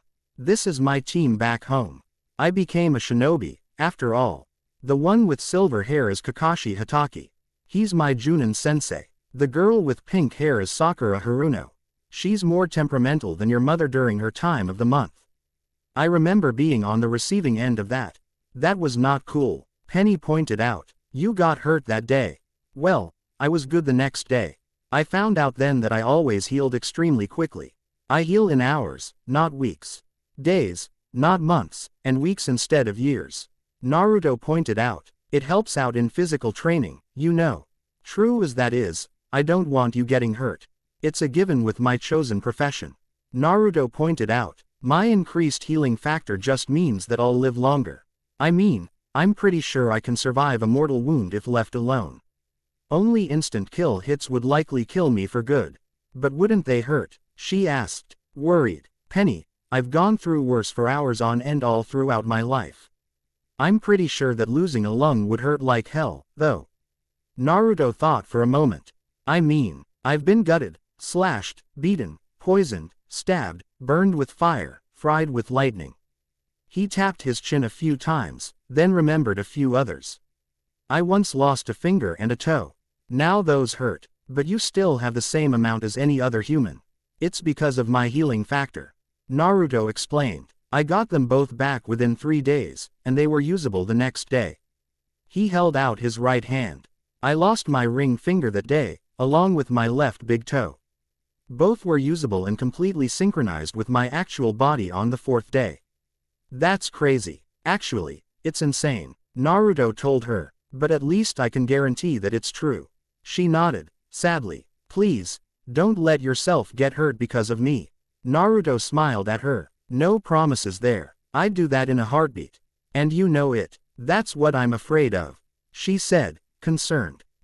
I know, Penny, but it's who I am. I cherish every friend I have, because one day, they might have to go. If I'm fighting alongside my friends, I do my best to make sure that if one of them goes out, I'm already down and out. You know me well enough to know that I would. I just don't want you to get hurt. She reiterated. You've said that like 4 times already. The least you can do is train yourself so I don't have to do that for you.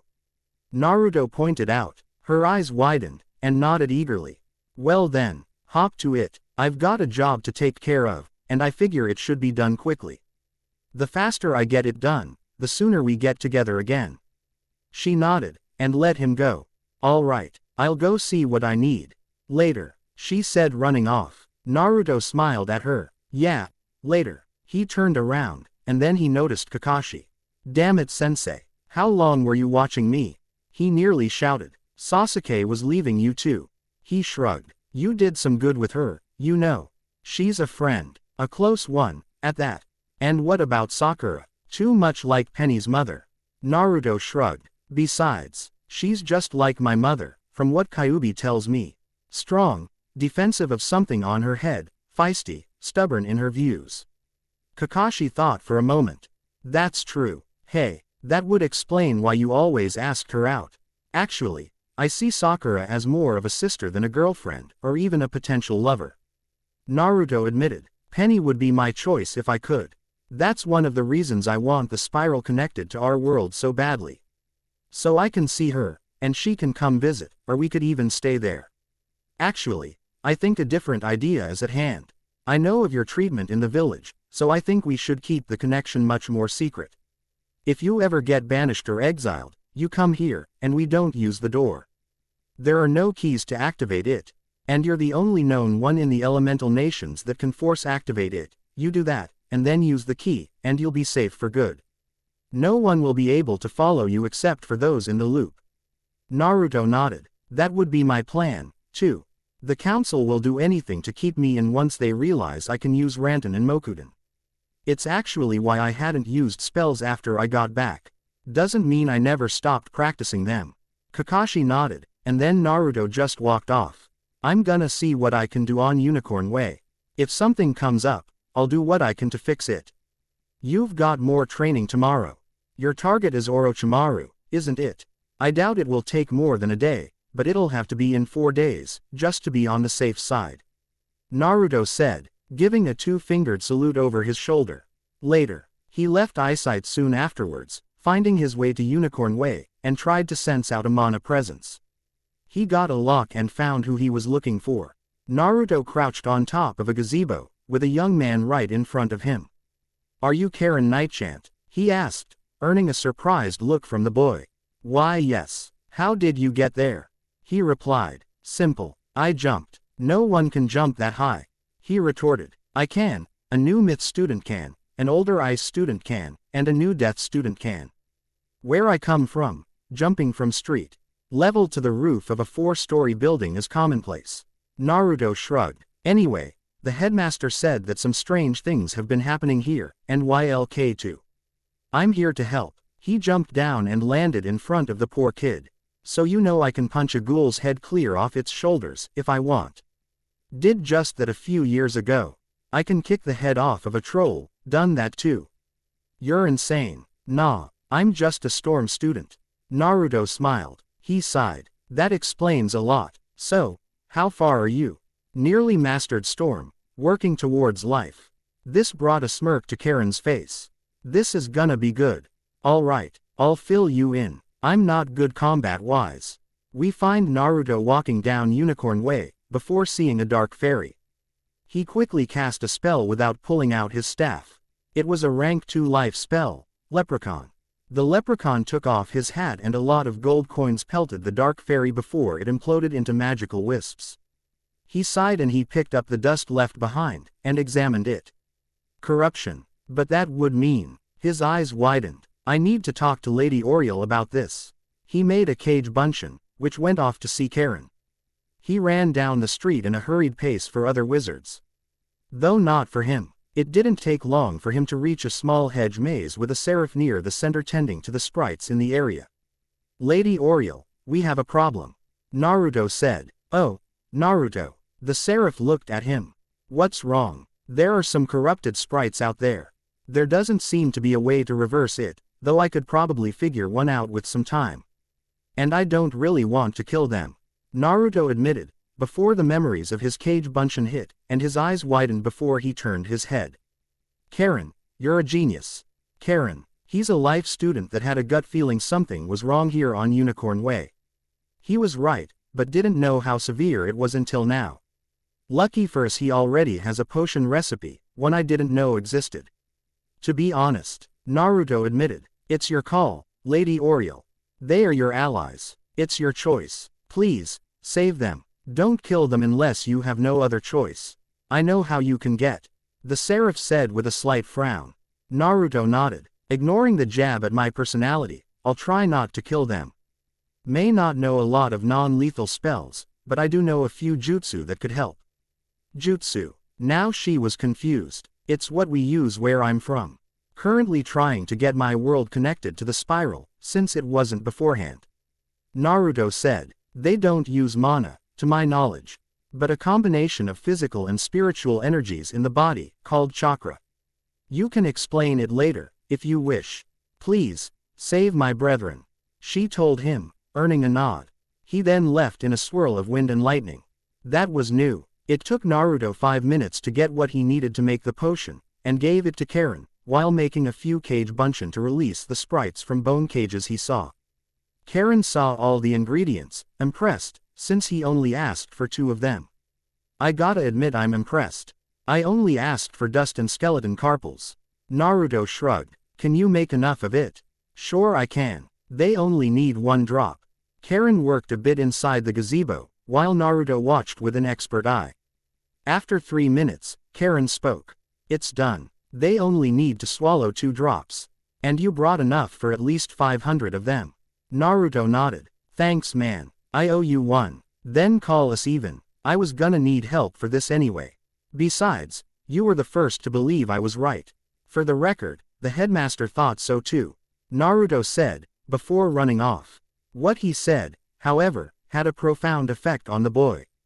Headmaster Ambrose believed what I was saying. It couldn't be. ...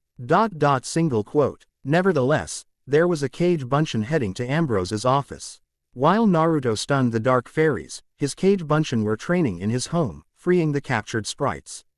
And getting messages out. Headmaster's office. A Naruto clone entered the room to find Penny there talking to the headmaster, with Sasuke leaning on the wall nearby.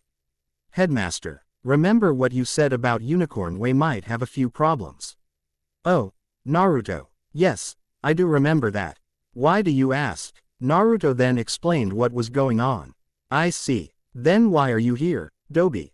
Sasuke questioned, earning a small frown from Penny, knowing the meaning of the word. The clone simply rubbed the back of his head. Boss ain't actually here right now. He's trying to feed the potion to the corrupted sprites. Sasuke simply nodded. How many cage bunshin are out? Not counting the ones back at the estate training, about 80. Naruto replied. Again Sasuke nodded. Naruto. Penny started. Yeah, Penny, why you? Naruto blinked. Well, why not me? Boss can handle this one with ease. It's just that he's trying not to kill them, due to Lady Oriel's request. Oh, and Sasuke, what? Until the connection is made we won't be going back. Just learn what you can, but don't do anything stupid. Use this time to think on what's going on. I've already passed Malorn, so I'm basically on my own for the time being. Sasuke shrugged, before revealing his Sharingan 2 Tomo in each eye. Besides, once I mastered using Vampire, I had upgraded my Sharingan. Naruto nodded. So you know I'm working on 3 shinobi summoning contracts. They're going to be for you, me, and Sakura, though I'm going to sign the one for Sakura as well. Hopefully they'll be ready before we go back. What do you plan on making mine for? Sasuke was now interested. Death. Naruto replied, before winking at Penny, who gained a small blush and dispelling. It took a few seconds for the reality to sink in. And Sasuke's eyes widened. What did he mean by having a death contract?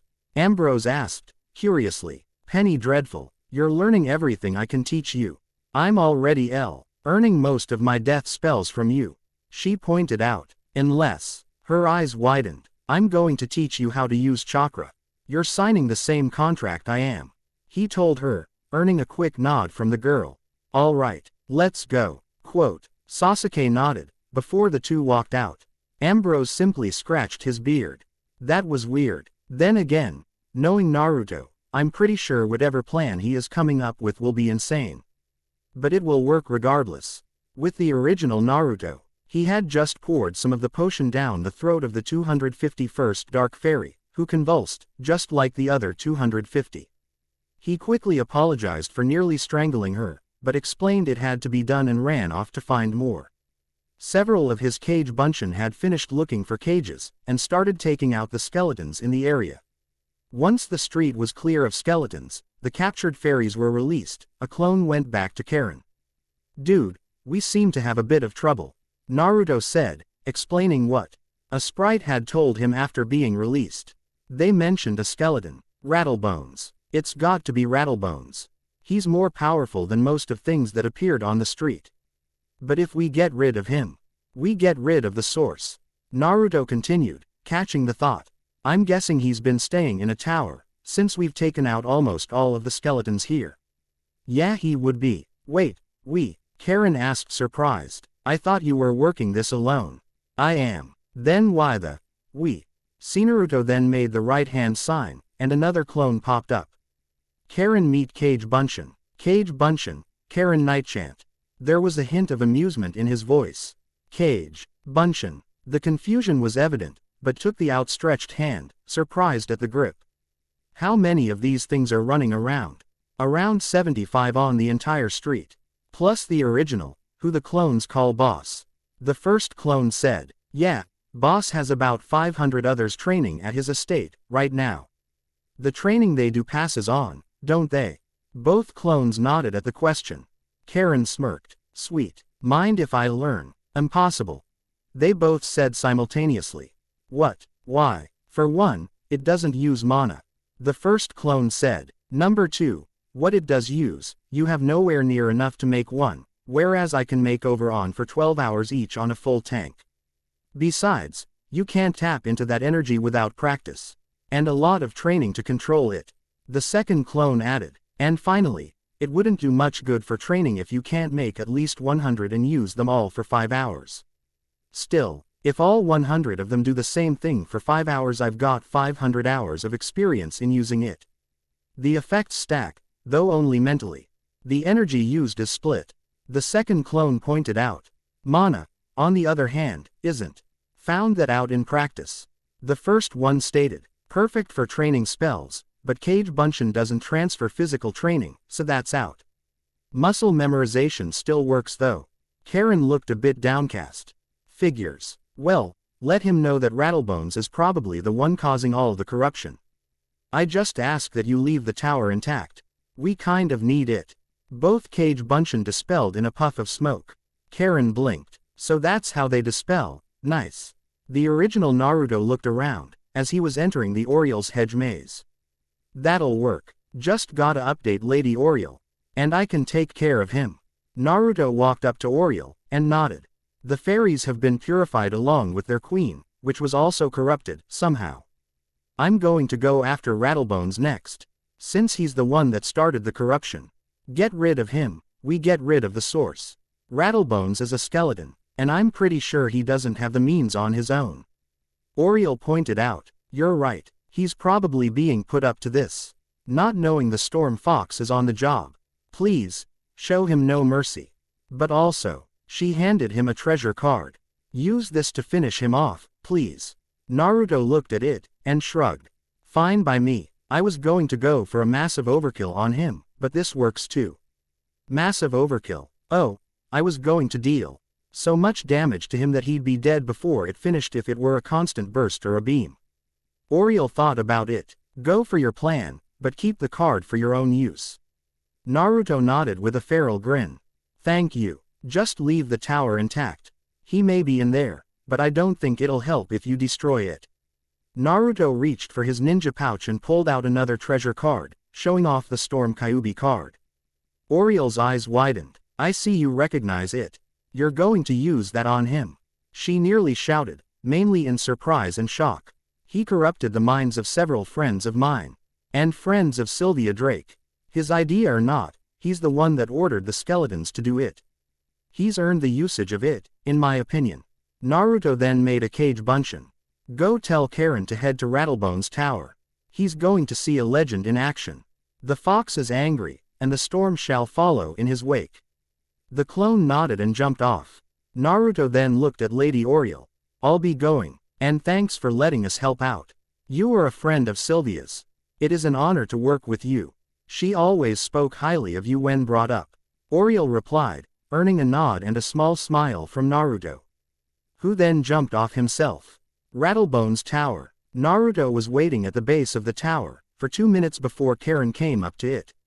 I've been waiting for you. If it took you 3 minutes to get here, then you've got to work out more. Well, excuse me for not being an athlete, Karen retorted, his breathing labored. I hope you don't expect me to fight. Naruto shook his head. All I want you to do is watch as the Storm Fox takes out a bastard that harmed his friends. The Storm Fox. Naruto simply nodded. Consider it my thanks for giving me a way to turn the sprites back to normal. Without killing them. I didn't want to be honest, and not just because of Lady Oriole. He then got up and walked in. You coming or what? Karen followed numbly, seeing Rattlebones in front of him with a skeleton next to him. So, you're the one that has been killing my subordinates and reversing my curse. The armored skeleton said, his voice raspy. Prepare to die, fool. Naruto then held up a hand and said 2 words. Arena engage. A glow appeared beneath the 2 skeletons and Naruto. Karen stayed out of it.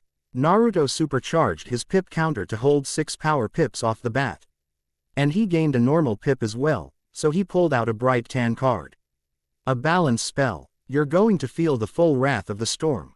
Field spell activate. He used the normal pip, and the entire field was covered in a light gray barrier, which Karen could still see through, though none of the combatants could see outside. This is an original spell of mine. It makes it so that size is not an issue when it comes to spells, for one. The next thing is, anything outside this field will not be collateral damage in the case of wide-scale destruction spells and jutsu. Like you'd have one of those. Actually, I have several, but I plan to use my most destructive one. His lips went into a downright devilish smirk. You see, I need 7 power pips to use it in arena rules. And I don't usually empower the pips with chakra as I get them, like I did for this occasion. Rattlebones was interested. Hit me with your best shot. Naruto then charged his mana and used up all of his pips on a storm spell. Out came a 19-foot-tall purple fox with 9 tails flailing behind it. At the tips of the tails was golden yellow fur, the eyes were red with slits, and there was lightning streaking all across the body. Tails, legs, and head. There was an extremely malicious yet mischievous smirk on its face. The fox opened his massive jaw, causing red and blue energy wisps spiraled into a ball. Before the lightning also joined in, and the ball then shrunk to a mere 3 feet in diameter from a good 17 feet in diameter. The lightning was flowing through it and surrounded it like an electromagnetic field. Outside the barrier, Karen Nightchant was openly gaping at the mana beast. It was huge, not to mention he could literally feel the power rolling off of it in waves. But that was nothing compared to the ball of energy that it was forming. One hit from that, he only had one thought in his mind. If he ever uses that spell again, I pity whoever gets caught in the crossfire. I seriously hope I'm not in the area. Naruto then spoke to the stunned skeletons. They never expected someone this powerful to be in the area. You know, Rattlebones, I rarely use the Storm Kyuubi spell. The only ones that I would even consider using it on are those that royally piss me off. Consider yourself lucky. Now, Ranton. Kyuubiko Amari. The chant was strange to Karen, but it didn't register as the blonde's words rung in his head, along with the shock of the being he brought out. The ball went towards the 2 skeletons, and Karen was about to call out, before he caught a victorious smirk on his face. Then there was an explosion. A big one, at that. With Kakashi. Kakashi looked over towards Unicorn Way, in surprise, startling Professor Greyrose who was in front of him. Kakashi. What is he doing? Who? Kakashi looked at her seriously. It's Naruto, and that much chakra should be felt. We don't use chakra here, and thus cannot truly sense it. Kakashi shook his head. What I don't get is, what's so dangerous he'd have to use that much chakra at once, not to mention not have a shockwave at all. There's bound to be an explosion. Sasuke burst through the door. Kakashi. What was? Naruto did that. Kakashi pointed out. What could have made him use that much chakra? Sasuke then realized it. Not a threat level usage. He breathed out. What do you mean? It's rage. He's pissed. And that was probably why. Professor Ballistrom came in and looked at Kakashi. Kakashi Hatake, I believe you may want to know what just happened, correct? Kakashi nodded. with Sasuke and Penny who had been right behind the door nodding as well. That was Naruto using his Storm Kyuubi spell. He never uses it unless he's pissed, and that's not often. It's his own creation, based on his inner demon. If you know what I mean. Kakashi and Penny nodded, though he refused to show it. What does he mean, Kakashi? It's an S-rank secret. I can't say anything on it. Only he can. We're not in the elemental nations. The laws there can go fuck themselves. Sasuke countered. Kakashi's eye widened. Luckily, he still wore his mask, so it hid his smirk. That'll definitely help. He then looked at Sasuke. Tomorrow, if he wants you to know, I'll tell you. Same goes for Sakura, so let her know about this. I don't believe the girl there should know, though. Penny shook her head. If you're talking about that seal he mentioned on his stomach, then I already know what's in it. She told him. You do. She then looked at him with a playful face. Kind of hard not to when I saw him myself. That was when he recognized the face somewhat. It had a few differences, but it was the same face Naruto got when he was about to mind fuck someone with a single sentence and no chakra. He only had one question. How? Took me in while he was meditating. Penny shrugged. For a destructive beast, he sure talks a lot. This sent alarms off in Kakashi's head. She already knows, he thought, but since he didn't tell her. Did he tell you afterwards? She shook her head. He knows that I know, and I don't care about Kurama's reputation. He's nice, if a little bloodthirsty. Stay on his good side, and you'll be fine. Back with Naruto. Naruto looked at Karen with a small smirk as the field disappeared. That was. Karen couldn't finish, as he sunk to his knees. Destructive, overkill, insane. Naruto continued. All of the above, Karen mumbled, though Naruto heard it. That was the point, Naruto said. It's why I need 7 power pips in arena rules. You know how raw, NK2 spells only use about 2 mana on a scale. Karen nodded slowly, still in shock at the power of the storm spell. Storm Kyuubi uses 50 mana on that same scale. How did you come up with that? Naruto shrugged. It's why I'm called the Storm Fox. It's my own creation based on an age-old and seemingly extinct beast, the Storm Fox. They're nothing but an urban legend now, but I turned that legend into reality with the Storm Kyuubi spell. Naruto then turned to the door. I'm going to see Lady Oriel and tell her that it's done. You should go to Headmaster Ambrose and let him know what happened here. He walked out of the tower, and jumped off to the hedge maze. He landed on a stone pillar with Oriel in a depressed state. Lady Oriel. This earned her attention and she turned to his location. Naruto. What was that? That was Storm Kyuubi. He replied. That should have destroyed half the city. Naruto held a finger up. One of the reasons I don't use it unless pissed off too. Epic levels is because of the destructive ability. Another finger. The second reason I don't use it often is because I refuse to use it around others, or in arena rules matches. This, however, also allowed me to test out the only balance spell I know, Otherworld. I've never heard of it. Learned it from Kurama. It's an age-old spell from my world, but I made it useful in the spiral after I got back. It kept the damage to the arena, and it can only be used in arena rules. Anything inside the barrier cannot get out until the battle is over, and will not be cancelled out by spells like Darkwind, Wildfire, and the like. It's unique to me, but if I get the chance to go to the balance school, I'll teach it to them, seeing as that's where it fits in the most.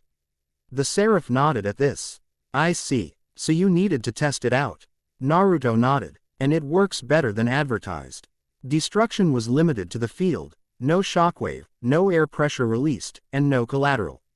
I didn't think T would stop the air pressure from going through, to be honest. The power used can still be felt, though. I'd wager anyone that can sense chakra felt that. Well, I thank you for helping my friends. If there's anything I can do to help, don't hesitate to ask. Naruto perked up at this.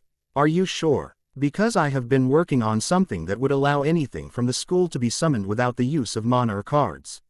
What would it be? I call it the life contract. I'd have to get permission from the races themselves and tie in their signature before it can summon them though. I've also made one for Storm. And I've already signed the contract and tested it. I don't exactly need to find the species for Storm, as I can talk to them directly no matter where I am. They all agreed, but I'd need the permission from each of the life species. Lady Oriole nodded. I will let my brethren know about your deeds and your request. If they do not, I will allow myself to be aligned with it. But I can say nothing for the sprite. We're fine with it, Lady Oriole. We owe him that much. The Fairy Queen was back in her normal bright green clothing. As the leader of the sprites, I say we're in. We just need to know how to know we're being summoned. Naruto nodded, and bit his thumb, before going through 5 hand signs, and slamming his palm on the ground. Summoning Jutsu. Naruto was standing in front of a lightning snake. The snake saw the Fairy Queen, and looked at Naruto. For the life contract, needs to know a few things as to how summoning works. Sadly, the only one I can talked on the situation can't summon at the moment, not having a connection back to our world. Naruto pointed out, mind explaining it to us Kadim. Them so they know, and me so I can let others know as needed. I see, I would gladly do so, Lord Naruto. The snake replied, before it explained the summon side of the summoning, how it feels, what can be done, and how it would work. We of the Saint Orm contract have been staying in one place for the most part, anyway. I believe it is correct to assume that those of the life school are not gathered in one place. You are right, we are not largely gathered, Lady Oriole admitted. As I let the other Seraphim know, I could ask them to reveal it at the next meeting. The snake nodded. Remember, it is completely voluntary, and those of the Act can refuse to be summoned if they do not approve of the summoner. I learned this before I joined with the Storm contract. Seeing as I was a unique snake in another contract bearing more abilities over lightning than poison. I was outcasted, in a sense. I found a home in the Storm realm, a friend, and family. I am happy to be a part of the Storm contract. Is it worth it? Oriole asked. Very much so. The snake replied. If you wish to become part of the contract, you simply need to put your genetics into the contract itself. A way for it to recognize you as a summon. Also, when summoned this way, death is only temporary. You die, you get sent back automatically. If you're low on energy, you can send yourself back with practice. What about this boss summon? Oriole asked. How do we know who it would be? It is best to choose the boss amongst themselves, but some contracts have a single boss, along with boss for each subtype. For the Storm contract, we have Triton as our boss, BU. Each species tied to it follow their own bosses which follow Triton, the last known living titan. The snake, Kadim, replied. The sprite and Seraph looked at each other, and nodded. There is a council regarding those aligned with life. I was asked to attend it as well, so I can bring it up. I thank you for the information, Kadim of the Storm contract. Oriole stated. I have to go as the leader of the sprites, anyway. Also, the sprites are in, whether the rest of the council goes for it or not. The Fairy Queen added. You can count on us if you need us. Naruto nodded. Before I started, I found out that if one were to make a summoning contract, in the case of multiple species tying themselves to it, all must be do so simultaneously for them all to be tied to it. No matter how you look at it, I'll need to know who's in, who's not, and who's not sure. I'd need a definite yes or no before I tie anyone to it. Adding others to the contract has been considered impossible, and it took a good 20 hours to design the proper said prefer not to do that again. Sorry, but it requires a precision and patience I don't have much of at the moment. They both nodded. I will let you know after the council. We will see for ourselves who wants in. Oriole stated. And the sprites you already have a guarantee. The Fairy Queen added. And by the way, my name is Carrie. Fairy Queen is just my title, but it's what everyone calls me. Quote, is there a Fairy King, too? Naruto joked. No, there isn't. Naruto shook his head amused. It was a joke, Carrie. Oh, you should be more definitive with what you say.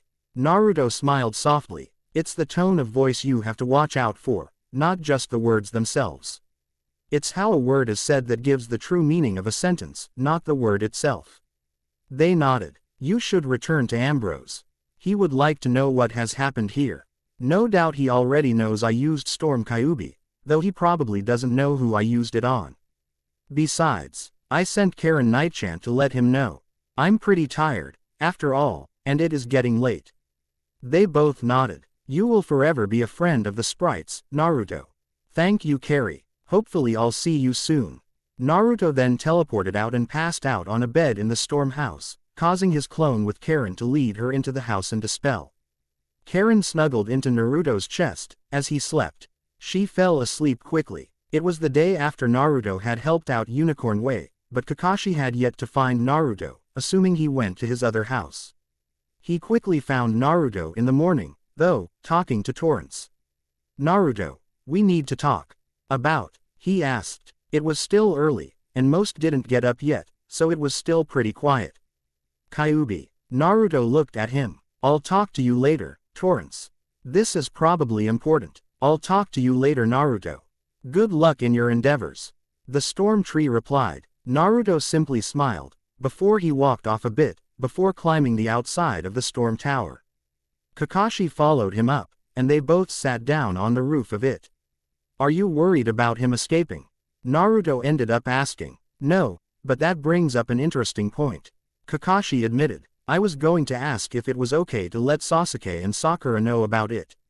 Another death student already knows, claiming to have seen it. Penny dreadful. Naruto cut him off, earning a nod. Knew that Sasuke might not take it well, and Sakura would probably be a little wary for a while. She doesn't know who I am. Probably best that way. I'd tell them myself. Though I'll ask that Penny be there as well. If they're going to learn the truth, they'll need to know the full truth. That means what really happened, and I'll be showing all of you what happened that day. The day my parents died, and the Kyuubi no Yoko attacked. How do you plan to do that? Just leave that to me. Make sure that Sasuke and Penny know. I'll let Cyrus and Professor Wu know that. Sakura may not be able to attend classes this afternoon, and let her know. It's considered an S-class secret back home, but even the Hokage himself is not aware of the full events. He got up, and looked at the girls' dorm tower. Let them know. I'll do so, but how do you know it's the truth? It's just something that I know. Kurama already swore on his position as a Biju that it was true. It would mean losing his status if it was a lie. Even I could see that. Well, I'll let them know. Naruto nodded, and jumped off a bit, making 2 bunshin. They both went to the respective houses and waited in their living rooms. Jared just waited until Sakura came out and told her. Penny came out soon afterwards, and he told her. What about Sasuke? Sensei will tell him. Naruto replied. Penny, you know of the topic. But not the full story. Found that out after I got back home. Okay, I'm glad to know you're sharing this, Naruto. Penny replied. Only because you already know and I trust you. Naruto commented. Sakura and Sasuke I'm not sure about, but I don't exactly care either way. Penny nodded. Well, mind if I see your other house until then? Naruto blinked, and shrugged. Why not? Hope you can handle the storms. She grabbed his hand, and they both teleported out. That afternoon, Royal Estate. Naruto and Penny showed up, and he led her to the greenhouse at the top. Wow, this is like Marylebone, she commented in awe. Well, that's where I got this place. Naruto rubbed the back of his head as they walked up. They saw Sakura, Sasuke, Kakashi and Ambrose there. Headmaster Ambrose, Penny asked, surprised. Yes, I am surprised she is here for this. Ambrose looked at Naruto. Any particular reason why she is here, Naruto? He simply shrugged. She knows part of it. Figured she deserved the full story. Naruto then walked over to a globe stand, and placed it in the center of the greenhouse. What's that for? Sakura asked, curious. When Naruto pulled out a small glass ball, Ambrose's eyes widened. Is that a projection sphere? Yes, it is, he answered. This will show a memory for you all to see. He then input the correct memory, but not his own, or that of Kurama. None of the others noticed Karen, but she stayed next to Naruto, for the most part. It played what happened the day Naruto was born, all the way up to the death of the Yondaime Hokage. Which then reverted the place back to normal. The entire events are played in Shippuden, or Naruto chapters 500 to 504. If you want a reference, check them. Sasuke was shocked, as was Sakura and Kakashi. Ambrose was stroking his beard. Penny was crying into Naruto's shoulder, and he wasn't far off. I didn't know. Not that much. Sakura looked at Naruto, the shock still on her face. You're the, I'm his son. His eyes were now wide. Ambrose made the first complete comment. I can tell that if I met Minato, or even Kushina, I would have liked them. It's such a shame that they died the way they did. They were true heroes, of that I can be certain. Naruto was looking down. Kakashi looked at him, before seeing Sasuke get up and put a hand on his shoulder. You aren't alone. Not anymore, he said. Naruto looked at him in surprise. Sasuke. Sakura just got up and looked at him in shock and surprise. She didn't say a word for a good 30 seconds of staring. Penny was still crying into his shoulder. She then bonked him on the head, as usual. He flinched. Sasuke and Penny glared at her, as did Kakashi and Ambrose. Just so we're clear, that information won't change anything. I'll still hit you for being an idiot. Naruto was looking down, before they all heard chuckling. His head went back up and his laughter was a lot louder, and even happier than ever before. This surprised all of the others. Naruto. Penny was confused. He wiped away the tears that came, and let out a breath. Thanks Sakura, I really needed that. He smiled at her. That memory came from the seal itself. Not Kurama, or me. Didn't see most of that coming, but, from what Kurama tells me, you are almost exactly like my mother. Kakashi then looked at Sakura. Aside from being one of Sasuke's fangirls in the academy, I can see it all. He's right. You are almost exactly like Kushina in personality. Sakura just blinked a few times. I am. Kakashi nodded. Ambrose was just watching in silence. Naruto then had a small smile on his face. Thanks guys. Penny didn't even speak. She just tackled him, and surprised him with a passionate kiss. The surprise wore off quickly, and he returned it, his eyes closing. The others let them have the moment. They knew Naruto needed it. As they pulled apart, Naruto breathed a single word. Wow, I don't care what you have in you, or who your parents are. You're you, not them, not anyone else, and I care for you. More than you know, I always have. She told him. Naruto nodded, not bothering to comment on it. They both got up, and he looked at the others. I have another goal, now. Make my parents proud, and surpass them both. I'm still gonna be the best Hokage ever. His voice, though subdued, was still as determined as ever. Kakichi, what your father taught me, now that we know, and I can tell you about both your parents, seeing as I knew them both personally. Naruto nodded, before looking at Ambrose. Old man, don't you have paperwork to do? He chuckled at that. I'm working on it. My body is on autopilot. I had to be here for this, so my mind is projecting my form here, while I listen in. I cannot train physically like this. But I can still train spells. It's mostly mental prowess, anyway. Naruto shrugged. Well, I'd clone myself, but that works too. Cloning is not a bad idea, but it would be necessary. If the original could retain the memories the clones gain. Naruto nodded. Kage Bunshin does just that. Ambrose nodded. Kakashi just stared at him. Have you been holding that over Hokage-sama's head? Naruto blinked. Wait, I can do that. Everyone chuckled at his blatant ignorance. I'm being serious here. I thought he already knew, being the professor, and all. Kakashi I smiled. He constantly curses it out. Because it eats up most of his time. Naruto then grinned foxily. Oh yeah, I can definitely use that later. Naruto. He looked at Penny. I'd just use it to get him to give me my mom's stuff.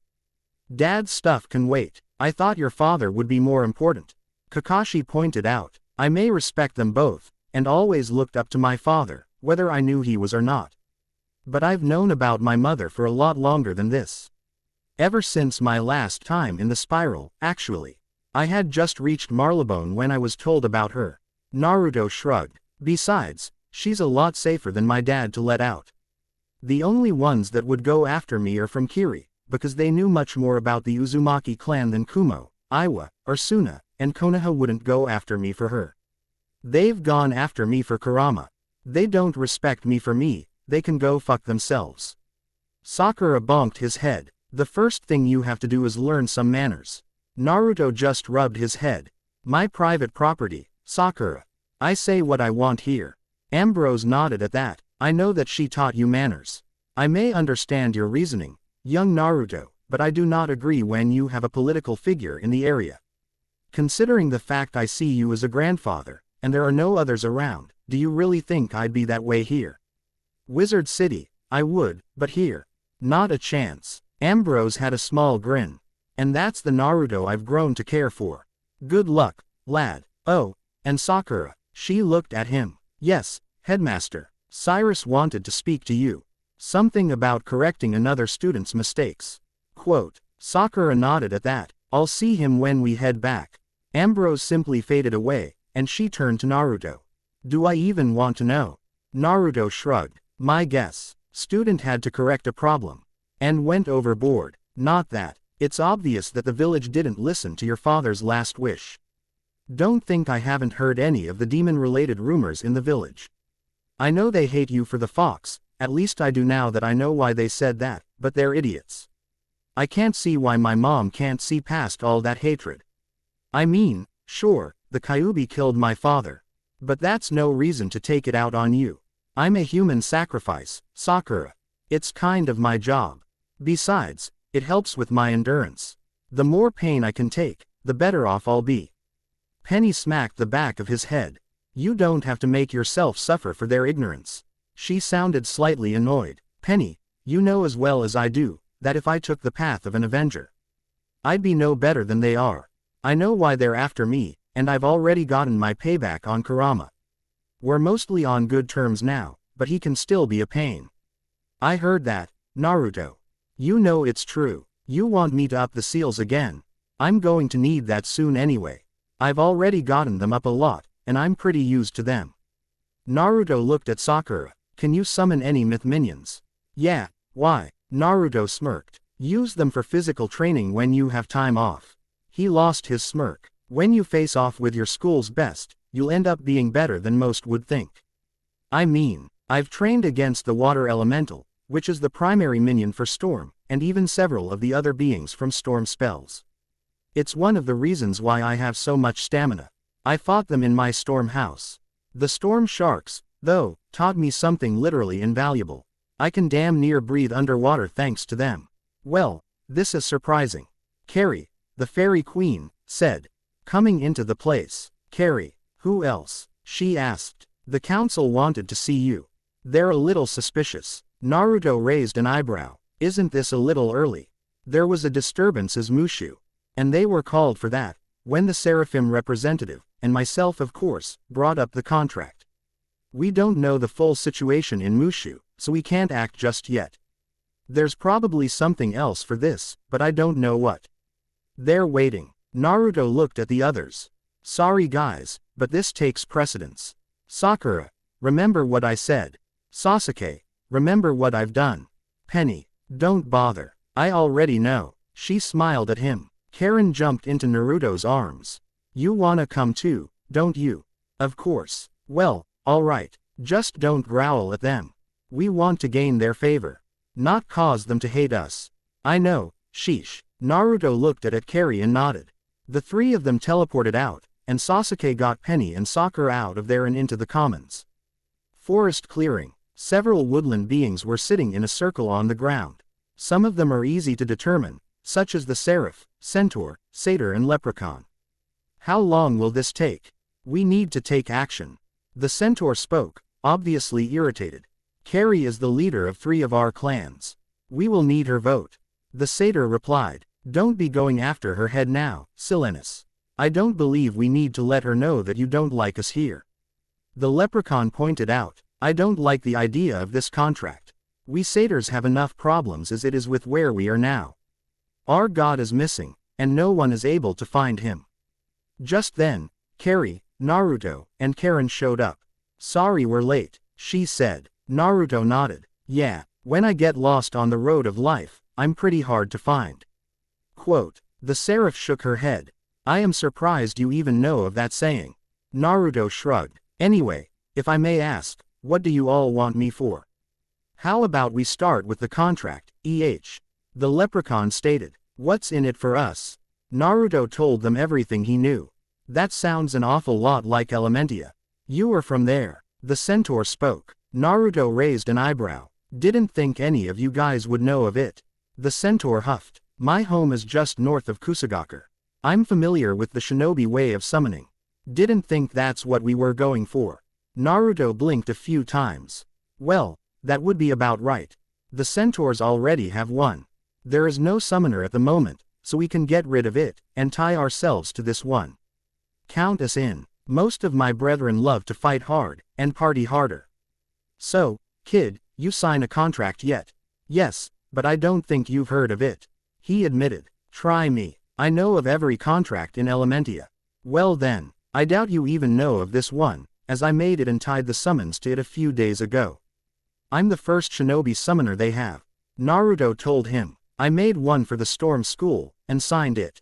I'm trying to do the same for Life and Death schools, but I won't be going for Fire, Ice, or Myth. Not yet at least. I'm doing Life first, because I owe it to Sylvia Drake. It's why I'm learning the way of a Thergist. I'm doing it for her. You know of Sylvia? The leprechaun asked, surprised. He got a nod. Well, cut out me pot of gold. Tell me, laddie, how well did ya know her? He sighed, and his head went down slightly. She was someone I considered my own mother. My real one died before I could even learn anything. Went up, a forlorn look in his eyes. But my real mother, I know what she's like. I've been taking pages from her book for a while. I'll never forget Sylvia. His hands clenched. But Orochimaru of the Sannin is going to pay for what he did to her. Wait, Orochimaru, the holder of Manda's snake contract. Naruto nodded. It was him. His curse mark is what killed her. Chakra poisoning. The centaur clenched his own fists. Manda, you're going to get a really hard beating when I see you. Naruto looked slightly surprised, but hid it well. The satyr, who was silent, spoke next. Who is this Orochimaru? Why haven't I heard of him? Orochimaru is a rogue from Konohagakure. I don't have all the information on him, but I know I'm not good enough to take him out. Naruto said. If I find him, though, he will suffer quite a bit. Not just for Sylvia, but so he can't do anything to anyone else like he did her. The satyr nodded at that. The satyrs are too busy for a contract like this. I am afraid we cannot do anything for you. If you need any help, you'd just have to ask the holder of the contract. Naruto pointed out. True as that is, it is our problem. Not yours. Wait a moment, Silenus. The seraph spoke. The satyrs and dryads live in the same realm. Besides, Pan probably will not want to be found. Naruto heard this and asked a question. Forgive my ignorance, but who is Pan? I can tell he or she is important, but I do not know why. The centaur spoke next. Pan is the god of the wilds. He has been missing for millennia, but the satyrs believe he still lives. Naruto's eyes widened, before a frown came to his face. If he hasn't been found in millennia, and you're searching in places that he would rule, then how about a place he'd never go? If I don't want to be found, I could be virtually anywhere and still be hidden. But the best place to hide is a place no one would expect you to be. The satyr's eyes widened. I mean, this is coming from someone that's been hated for most of his short life, so I've had to hide a lot. If he's only hiding, then I'd check the places he'd never go, or has little to no control over. Or maybe the entrance is in a place no one would think he'd ever go. He's probably too weakened over time, but has held on this long because of your belief in him. But the belief of a few is not enough for a god to sustain their own power if their domain is destroyed. You believe him to be dead. The satyr shouted. Naruto shook his head. I believe he may still be out there, but you're only prolonging his death. I don't know the full situation, but, if his domain is being torn asunder, then he may not be long for your world. Once found, he may just give up his powers to those in the area. That's what I'd do, at least. The satyr shook. Silenus, you need to calm down. The seraph spoke. You dare mock the great god Pan. Naruto just stood there, unfazed. If that's what you think I'm doing, then I'm afraid you're wrong. I don't know if he wants to die, or just doesn't have the strength to sustain himself anymore, but whatever the case, only he can tell you. Still, if you want him to save his lands, then you are the fool. Not him, not me. This earned everyone's attention, and Naruto's face was hard. You may not like it, Silenus, but to get something done, a god cannot do it for you. They can give you the tools, but they aren't allowed to take action. In every case I know of, gods are allowed to shape a world, but they cannot make any direct involvement in them, only guide them. They can't save anything in their domain themselves. It's why they have beings like you. To do that for them, because they can't do so themselves without losing their status as a god or goddess. If you can't handle the truth, then I don't think you'll do any good in the contract. Karen looked at Naruto with wide eyes. Naruto, I thought we had to gain their acceptance. She was promptly ignored, for the time being. Silenus was enraged. To think a mere mortal would ever speak such words. As if you knew them. I know them, because I've been told by 2 gods and 1 goddess. This sent everyone into silence. When a god or goddess doesn't want to be found, usually they simply want to die in peace. It doesn't happen often, but it does happen. Gods cannot interfere with the affairs of mortals directly. They can tell you where to go, but they can't do it themselves. It's an ancient law. Gods, no matter where you are, all follow that law. To break it, is to lose your position and power as a god. Silenus was silent, eyes wide, but his mind was going a mile a minute. Maybe, I am suspending judgment. If someone claims what you say to be true, then I will join. Until then, I say get lost. The centaurs are in. I be impressed with you laddie. I will let the others know. Count us in. The Ents are in as well. This had them all turn to a tree. I can't believe I didn't sense you. Naruto said, eyes wide. I'm just that good. The tree replied. Naruto's eyes closed, before he started chuckling. Oh yeah, you and I will get along great. You already know the sprites are in, as are the fairies. The seraphim have already discussed it amongst ourselves. The seraph said, we are also willing to come along, but only to help with a demonic entity, which I sense within you. The centaur raised an eyebrow. Jinchuriki. Naruto looked away, a little depressed. And you're not insane. Double the effort from the centaurs for you. If there's any reason I'd be insane, it's because of the storm. Naruto told him, for a Jinchuriki, ins. Anati means going out on bloodthirsty rampages. Nothing else qualifies. What about an Uzumaki? The centaur almost fell over at that. You're an Uzumaki. Naruto Uzumaki is my name. Kushina Uzumaki is my mother. Kushina. Gaki. If you ever head to water country, stop by an island about 5 hours travel with water walking from wave country. South-southwest, 21 degrees. I knew the Uzumaki clan personally. They're so crazy. They defy logic. Not to mention fate does anything they can to screw them over. Naruto smiled a bit. Had my fair share of that. One more thing. Learn how to gamble. Trust me, it'll help. He looked at Silenus. Taish has more roots and kids in that clan than anywhere else. Their luck is absurd because of it. Taish, you mean the kid has more luck in him than even the most professional gamblers out there? Would not be surprised. The centaur looked at Naruto. If you sign the life contract, as you probably intend to call it, call me up. Name's Sering. I can give you a complete background on the old Uzumaki clan. Got most of it from Kurama. The Kyuubi. Naruto nodded. How? The last 2 Jinchuriki were both Uzumaki. Mito Uzumaki, who married Hashirama Senju, and Kushina Uzumaki. My mother. I've been learning a lot from their skills, but mainly Fuinjutsu. Uzumaki are best in 3 things: gambling, blades, and Fuinjutsu. They're unpredictable. Ility is an asset that let them survive against 3 great nations. Iwa, Kumo and Kiri had to pull together to do anything about them in the Second War, and even then it took them 7 months to take them out. Their stubborn attitudes and sheer unpredictability. They were better than any clan known to date. The best of their time. Not even the Senju and Uchiha clans could match them. Put 3 Uzumaki on defense, and they will stop almost any attempt to grab something, or even reach it. They're that good. Everyone listening, minus the tree and Silenus, whistled. Perhaps we could use some help on our end. A war is approaching, from what most can gather, but not declared yet. Silenus said, I don't believe that the Time Titan will be returning.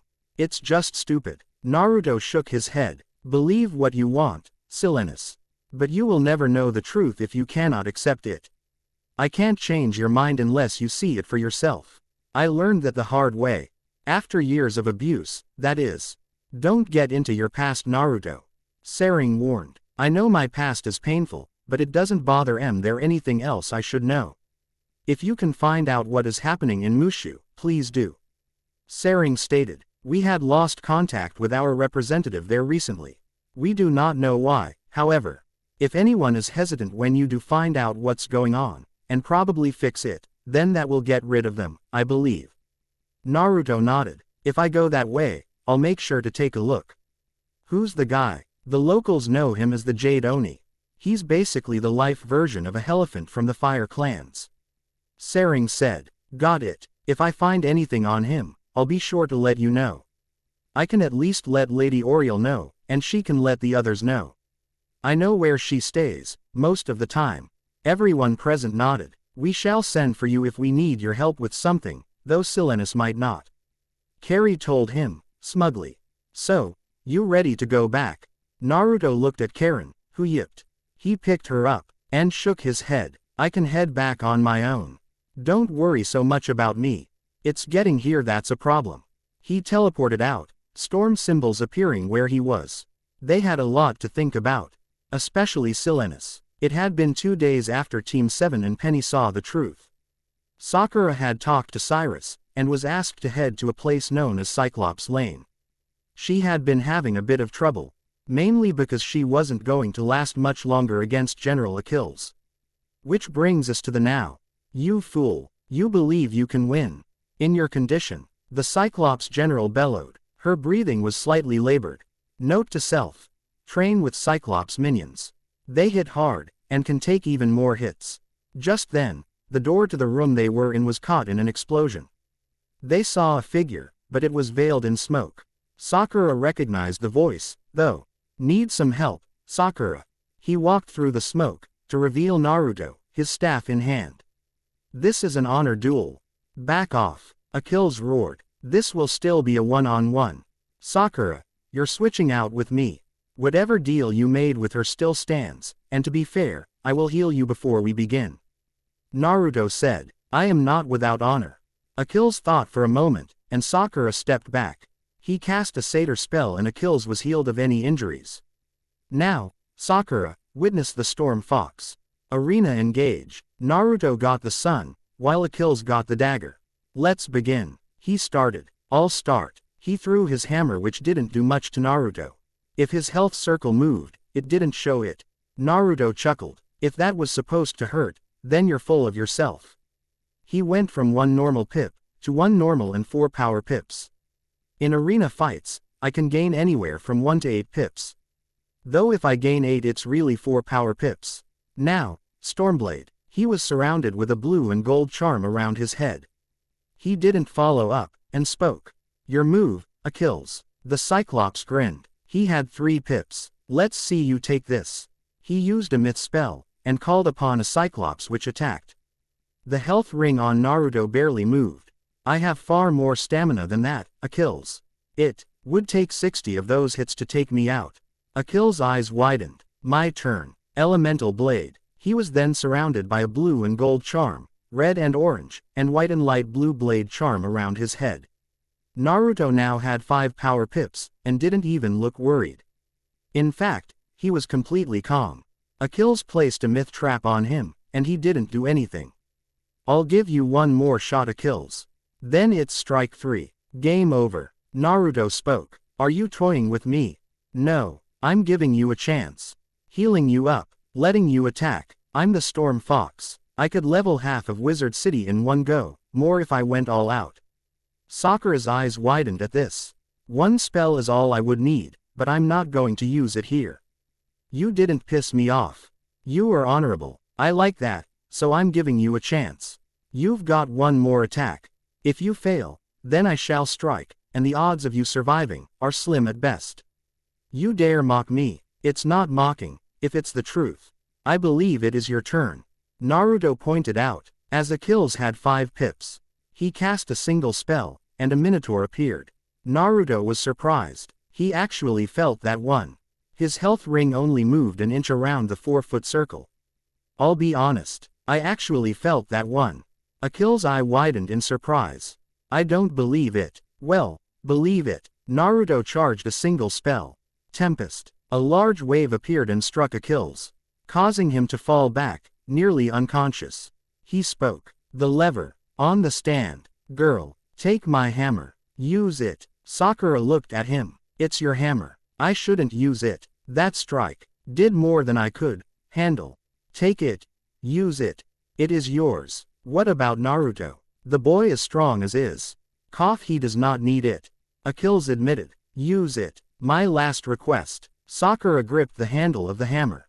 It was much more neat than the others she had seen, but shrunk when she grabbed it. It now fit in her hand, but it was slightly heavy. Picture Mjolnir from Avengers 2012 movie Thor's Weapon.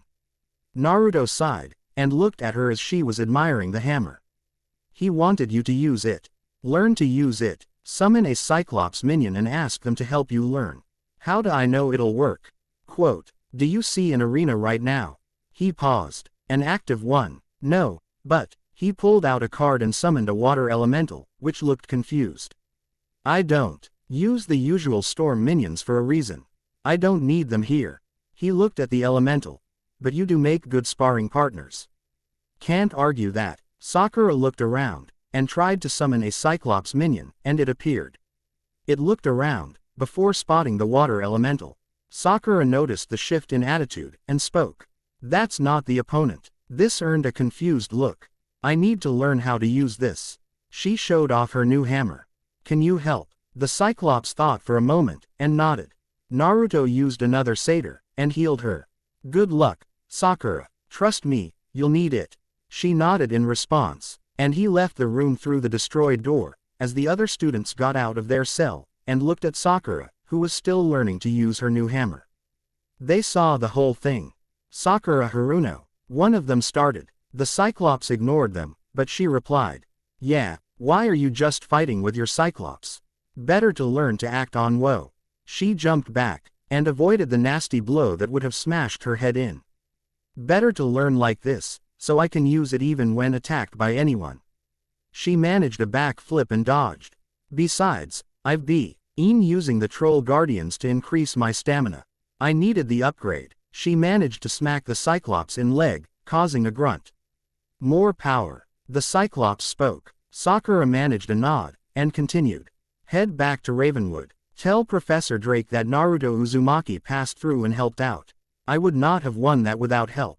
She told them. I'll be a while. The other students looked at each other. One of them shook his head. You guys go on. I'll bring her back when she passes out. He said, before walking to a bench, which is strange for it being inside. She's gonna need the help if she's going for this. Sakura didn't respond to that. She simply continued her spar with her Cyclops. Elsewhere, Sasuke and Penny were leaving a tower with a fountain next to a fountain filled with lava. She was a bit of a challenge, Sasuke. Penny told him. Being a banshee, I'm not surprised. Most death spells won't do much for it. Still, Bastila was a welcome challenge. He admitted, as they started walking back towards a witch. Mind if I ask a question? She nodded. Sure. How do you get fangirls to stop looking at you? This confused her. What do you mean? Back home, I've got at least 60% of the females in the village wanting to get in my pants, even stalking me. My teammates don't know they still do. I've tried everything I can to get rid of them, but nothing works. Penny thought for a moment as they walked. That's a tough on want you. I once saw them making a shrine to a piece of hair. It was mine. Wow. She shook her head. If I were you, I'd ask for tips on pranking from Naruto. And why would I do that? Because if you can't get rid of them, make it so they won't want to follow you. Pranking is one way for Naruto to train, though from what I know he used that experience on the upper ranks in the village. If you can hit them in their pride, and make it so they won't be able to look their best, they might stop following you, just so they can try to look their best. It's what they think, right? Impress you by looks alone. Make them unable to look their best. That's Naruto's department. Sasuke then got the idea, and his eyes widened. That might work. If it doesn't, just get one of those missions and have Naruto put on the list, so he can get them all to stop bothering you. They went into Greta Darkettle's home, and talked to her, giving her the hair. She made the potion to negate the curse. Thank you, Greta. Let Private Quinn know it's done, and then help fix them. They made their way back to a much larger fountain and the soldier, known as Private Quinn, after giving him an update, he nodded and told them to go after Alicane Swiftaro, the leader of the Fire Elves. He's the leader, and with him cured, the others should still follow his lead. Quote, a long shot, but it might work, Sasuke said, as he turned to walk towards the Fireglobe Theater. Penny, let's get moving. I'll head for Alicane. I'm a bit better at necromancy than you are.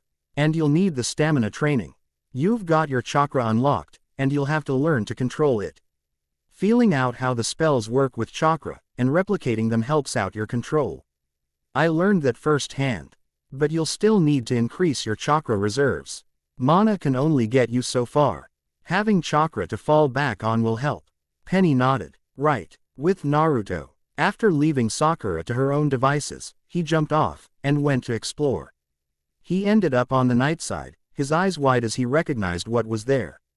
The Death School. He looked around and saw where he was at. Night side. So that's where you ended up, Better tell Headmaster Ambrose. Naruto, can you hear me? The voice of Mulinda Wu sounded in his head. Professor Wu, yes, I have something for you. Well, I was about to go to Headmaster Ambrose. Found something he'd want to know about. Meet me in his office. Of course, this is something that would be important to you. Considering what I found. Got it. See you then, Professor. Naruto then jumped and managed to make his way to Ravenwood, right next to where the Death School used to be. He looked back, and sighed, before walking off, and heading into Ambrose's office. Headmaster, Professor Wu. Ah, Naruto, what can I do for you? I have news about the Death School. This had both of their eyes widen. You found it. A nod. Where is it now? Nightside. I didn't go inside, but I know it's there. The Death School, Death Tower, and even Mortis. They're all there. My word. I ask that you only tell those in your squad. And they know not to let the others know. Naruto nodded. Professor Wu, you said you had something for me before I could come here. She nodded, and pulled out a small box. It was under the floorboards in the Life School. I only recently found it, and it had your name on it. I can't seem to open it with my own magic. I don't know why, though. Ambrose was interested. Mind if I take a crack at it? Quote, Naruto shook his head. Headmaster, I don't think you can open it. Please, I'm one of the best there is these days. Naruto pointed at a small marking on the lock. This lock is a special one. It's magic, but not just any kind of magic. I recognize this marking easily. In fact, it makes it so only one person can open it, no matter how powerful the unlocking spell is. It won't work, unless you're meant to open it. And since it has your name on it, Sylvia probably thought I'd come back and left something for when I did. Naruto finished for her. Ambrose nodded at that. Well, what are you waiting for? Naruto sighed, and used the minor unlocking spell. It opened, and he lifted the lid, and saw something slightly unexpected. It looked like a jagged blade that curved twice. The blade itself was a light blue, but there was a lot of magical energy emanating from it. He could simply feel the magic in it. He picked it up, and held it in his hand, as it resized to fit his hand. It went from a 27-inch blade, curve included, to about 22 inches for the blade. After it shrunk slightly, while retaining its shape mostly, it felt completely right in his hands. He then looked into the box and found a note. He picked it up and began to read. Naruto, this blade is one I found. No one else knows I had found it, and I'm glad for that. Now, I'm giving it to you. It will grow as you do. It's called the Shockblade of the Hoarder. I found it in an auction. Since none of the others there knew what it really was, thinking it was just a strange blade, I was the only one that noticed. Not even my husband knew I had this. I ask that you take care of this blade. If I'm dead when you read this, they know that I was hoping you'd come back one day, so you could get this. It should suit you well. Use it well, and good luck with life. Sylvia Drake. He smiled a bit, and nodded slightly. Sylvia. He looked at the blade. Thank you. This will help me out a lot. Well, this is quite an oddity. Most Thurgists don't bother with weapons. But, I can feel the amount of magic in it. It may be why she had it hidden. Naruto held up the message. Read it. You'll see why she had it. Ambrose did just that and chuckled as he finished. Yes, that would be just like her. He looked at Naruto. It is rightfully yours, as this note pointed out. Probably also noted by your name being on the box. Although, I'm afraid I can't help you in using it. Naruto nodded at that. I'll have to ask Kakashi-sensei about that. Ambrose nodded. Alright, so what's the news on Triton Avenue? The Harvest Lord was employed by Malastare apparently. Naruto pointed out. The guy was an idiot, and talked too much. Apparently, he's trying to divert our attention from what he's really planning. Playing dumb and asking, why? All the time really helps. He's got loose lips. Ambrose chuckled at that. Same old Naruto. Well, I had asked Kakashi to help out on Colossus Boulevard. You'll probably find him there. Keep that blade safe, Naruto. It is a remnant of Sylvia. If anyone even tries to take it, they're getting a Storm Kyuubi up their ass. He stated. His voice denoted extreme seriousness. And his face showed anger at the mere thought. Shinobi or not, no one will take this from me. Consequences be damned. Ambrose looked at Professor Wu, who simply nodded. As long as they aren't important. You would have full rights to cut off their hands for stealing it, depending on where you are. Naruto smiled slightly, his anger gone for the moment. Putting the blade on his back, and putting a sheath around it after it was in place, he bowed his head to both of them. Thank you for letting me know about this.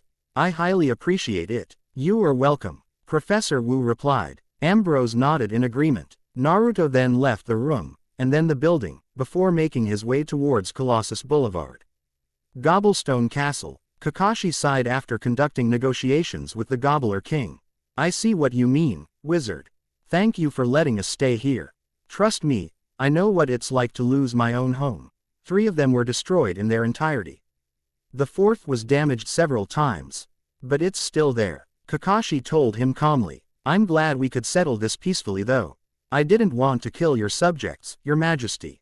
I left the prince downstairs unconscious. Even though I could have killed him if I wanted to. I very much doubt that, but I do not see much problems anymore. We will not go any further into Wizard City. Thank you for giving us a meal. When you've got as many tricks up your sleeve as I do. Kakashi-sensei, I have a question. He was cut off by Naruto, who dropped down next to Kakashi. Oh, Naruto, I was just talking to the Gobbler King. Deal was sealed. They stay on Colossus Boulevard, and leave the rest of Wizard City alone, and they can stay. Naruto nodded. I get it. Their old home was either taken over or destroyed, and they had to leave. Quote. Kakashi nodded. He still thinks I could not have killed the prince downstairs. Naruto raised an eyebrow. The one that copied 1000 ninjutsu. He turned to the Gobbler King. Hate to break it to you, but this guy could probably kill anyone in the spiral in one of 1500 ways without resorting to magic. Trust me when I say, he'd do it if he had to. He then looked at Kakashi. I need some training with a sword. Oh, what kind? Tanto, Nodashi, katana. He pulled out the stormblade he got from the chest. This. Kakashi inspected it, and nodded. I can work out the basics based on the size and shape of the sword, but anything past that is up to you. I can't help that much past that. Naruto nodded. If I were you, I'd actually go for Nodashi usage for basics, but other than that, you should develop the style on your own. It's not a blade normally used in the elemental nations, unfortunately. Naruto nodded, and put it back in his sheath. Anyway, I also have news. And the entire squad needs to hear it, Penny included. Why her? Sasuke and Penny benefit the most from it. I think you can figure it out from there, but it can't get out past us. Death School. A nod. Sasuke was heading to Firecat Alley, from what I know. Penny may be with him. Naruto nodded at that. All right, I'll be heading to my house. I've already mastered most of my life spells. Kage Bunshin work wonders with spells. With as many as you can make, I'm surprised you can get one spell off. Sensei. Kage Bunshin only split your chakra. Not your mana. Naruto told him. Food for thought. He teleported out. Elsewhere. Sasuke and Penny were walking up to Private Quinn. It's done. Alicane is free. Sasuke told him. Thank you, young wizards. I am glad you were able to help. The soldier said. We were glad to help. Penny replied. Right, Sasuke. It's more Naruto's style, but, It actually felt good to beat on others that were harming someone's friends. Sasuke was hesitant to admit it. Should get going. It's getting late, after all. He teleported out, causing Penny to blink. Sorry, he's not used to helping others out. I'm trying to get him to open up for a friend. That makes more sense. So, who's the friend? You'd probably know him as the Storm Fox. The Storm Fox, is he back? Has been for a while. Penny replied. I mean, when I found out. Anyway, he's back but he's on a mission. That mission is to get Malastare back to himself. Well, good luck with that. Hoping he'll appreciate it. Just then, someone teleported right next to her in storm symbols. She looked and saw Naruto. Naruto. Hey, class info. Need to talk, he said. She looked at him confused. Rank, comparable to S. Code Death. Her eyes widened. I'll be at the royal estate, then. See you there. Naruto just kissed her, and nodded as he pulled away. You know it. Gotta find Sasuke and Sakura. Sasuke just left. Dunno where he went, she admitted. Well, I think Sensei will find him faster than I will. He held out his hand. Care to help find Sakura?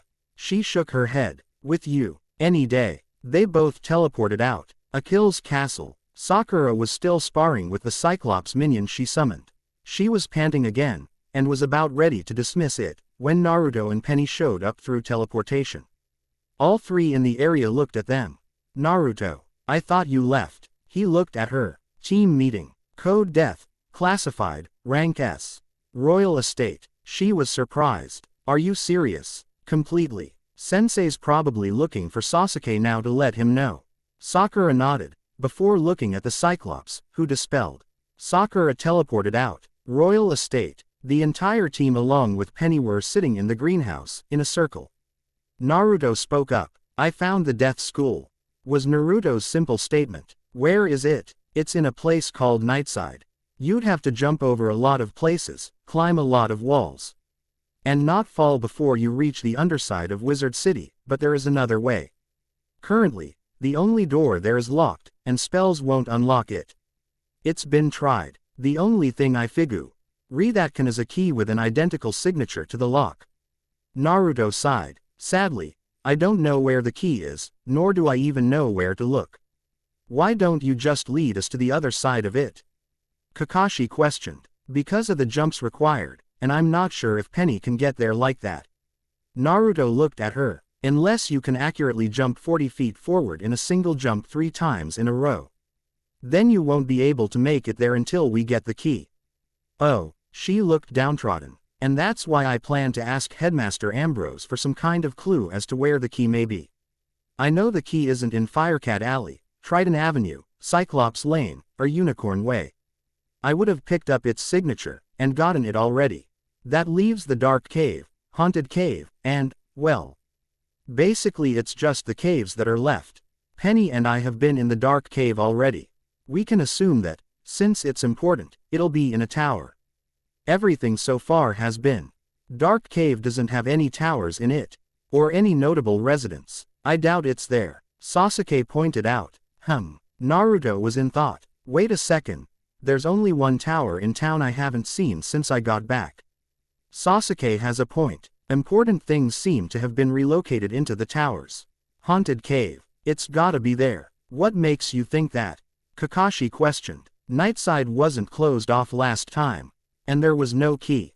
However, there is more to it than that. Sasuke has a point about the important items being in towers. There's only one tower I haven't seen since I got back, and it's in the Haunted Cave, Stormdrain Tower. The place gave me the creeps last time around. So, we just go in there, and get it? Sakura asked. Not that simple, Naruto answered. Each tower has a guardian. There just so happens to be a wraith in Stormdrain Tower. A wraith? Sasuke raised an eyebrow. Why would there be one there? Beats me. All I know is, last time I was here, I tried to get in there for a dare. I picked the lock, and got in easily. It's worse for security than Konohagakure is. And I got by every security system in the village for pranking purposes. So, how long do you think it'll take to get back in? Quote, give me a week. I figure out everything I can, and try to get in there. Every way in, every way out, the whole 9 yards. Study hard, get as much rest as you can, and we'll go in there. Deal. Everyone else nodded. Just then, Ambrose teleported in. Naruto, I would like to have a word with you. He looked at the others. Preferably alone, as it only deals with you.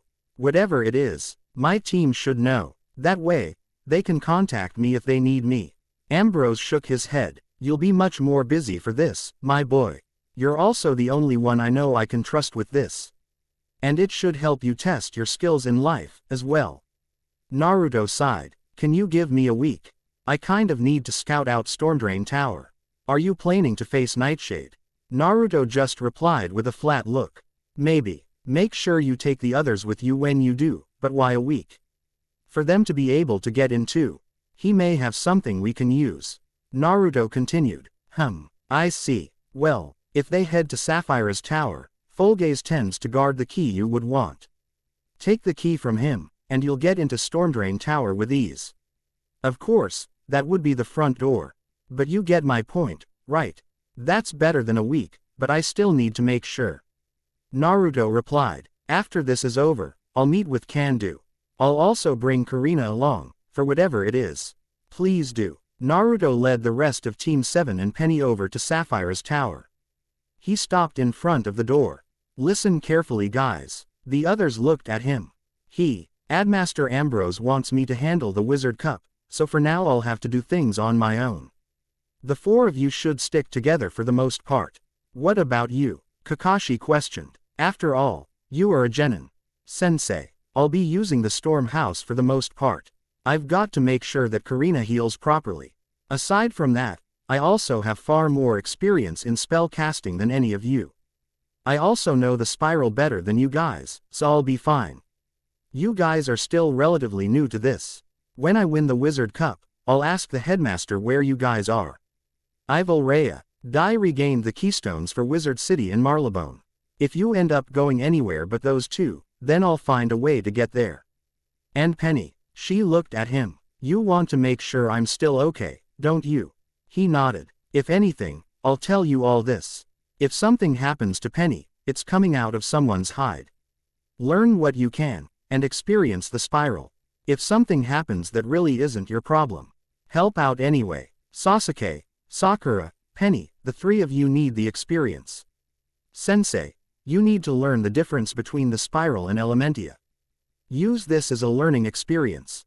Also, train them in control and everything you can. The way they use their spells will also reflect their minds. Use that to determine what path they should take when we get back, and start them on those paths. They all nodded. Oh, and Naruto, Sensei, work on those control exercises whenever you can. Kakashi finished. Naruto gave him a thumbs up. Will do. Anyway, I should get going. Good luck, Naruto, Penny said. Don't mess up, Dobi. Sasuke smirked. Shut it, Tem. Naruto retorted with a smile. Oh, and Sakura, what? She replied with a twitching eyebrow. Keep the others in line. If anyone can do it, you can. Sakura blinked, her annoyance forgotten. Okay. Naruto nodded. Well, I'm off. Later. He teleported away. With Naruto. Naruto came out in the headmaster's office. Professor Ambrose. Naruto, I take it you are ready to set out? The old man asked. Naruto nodded. Ambrose took out a small stone with some kind of runic pattern on it. It would look like chicken scratch to almost anyone. That is the keystone to Wisteria. More specifically, Pigswick Academy. I'm sure you remember them. Naruto nodded. I take it Pigswick is hosting this decade's Wizard Cup. Ambrose nodded. Oh, and be sure to save your Storm Kyuubi spell.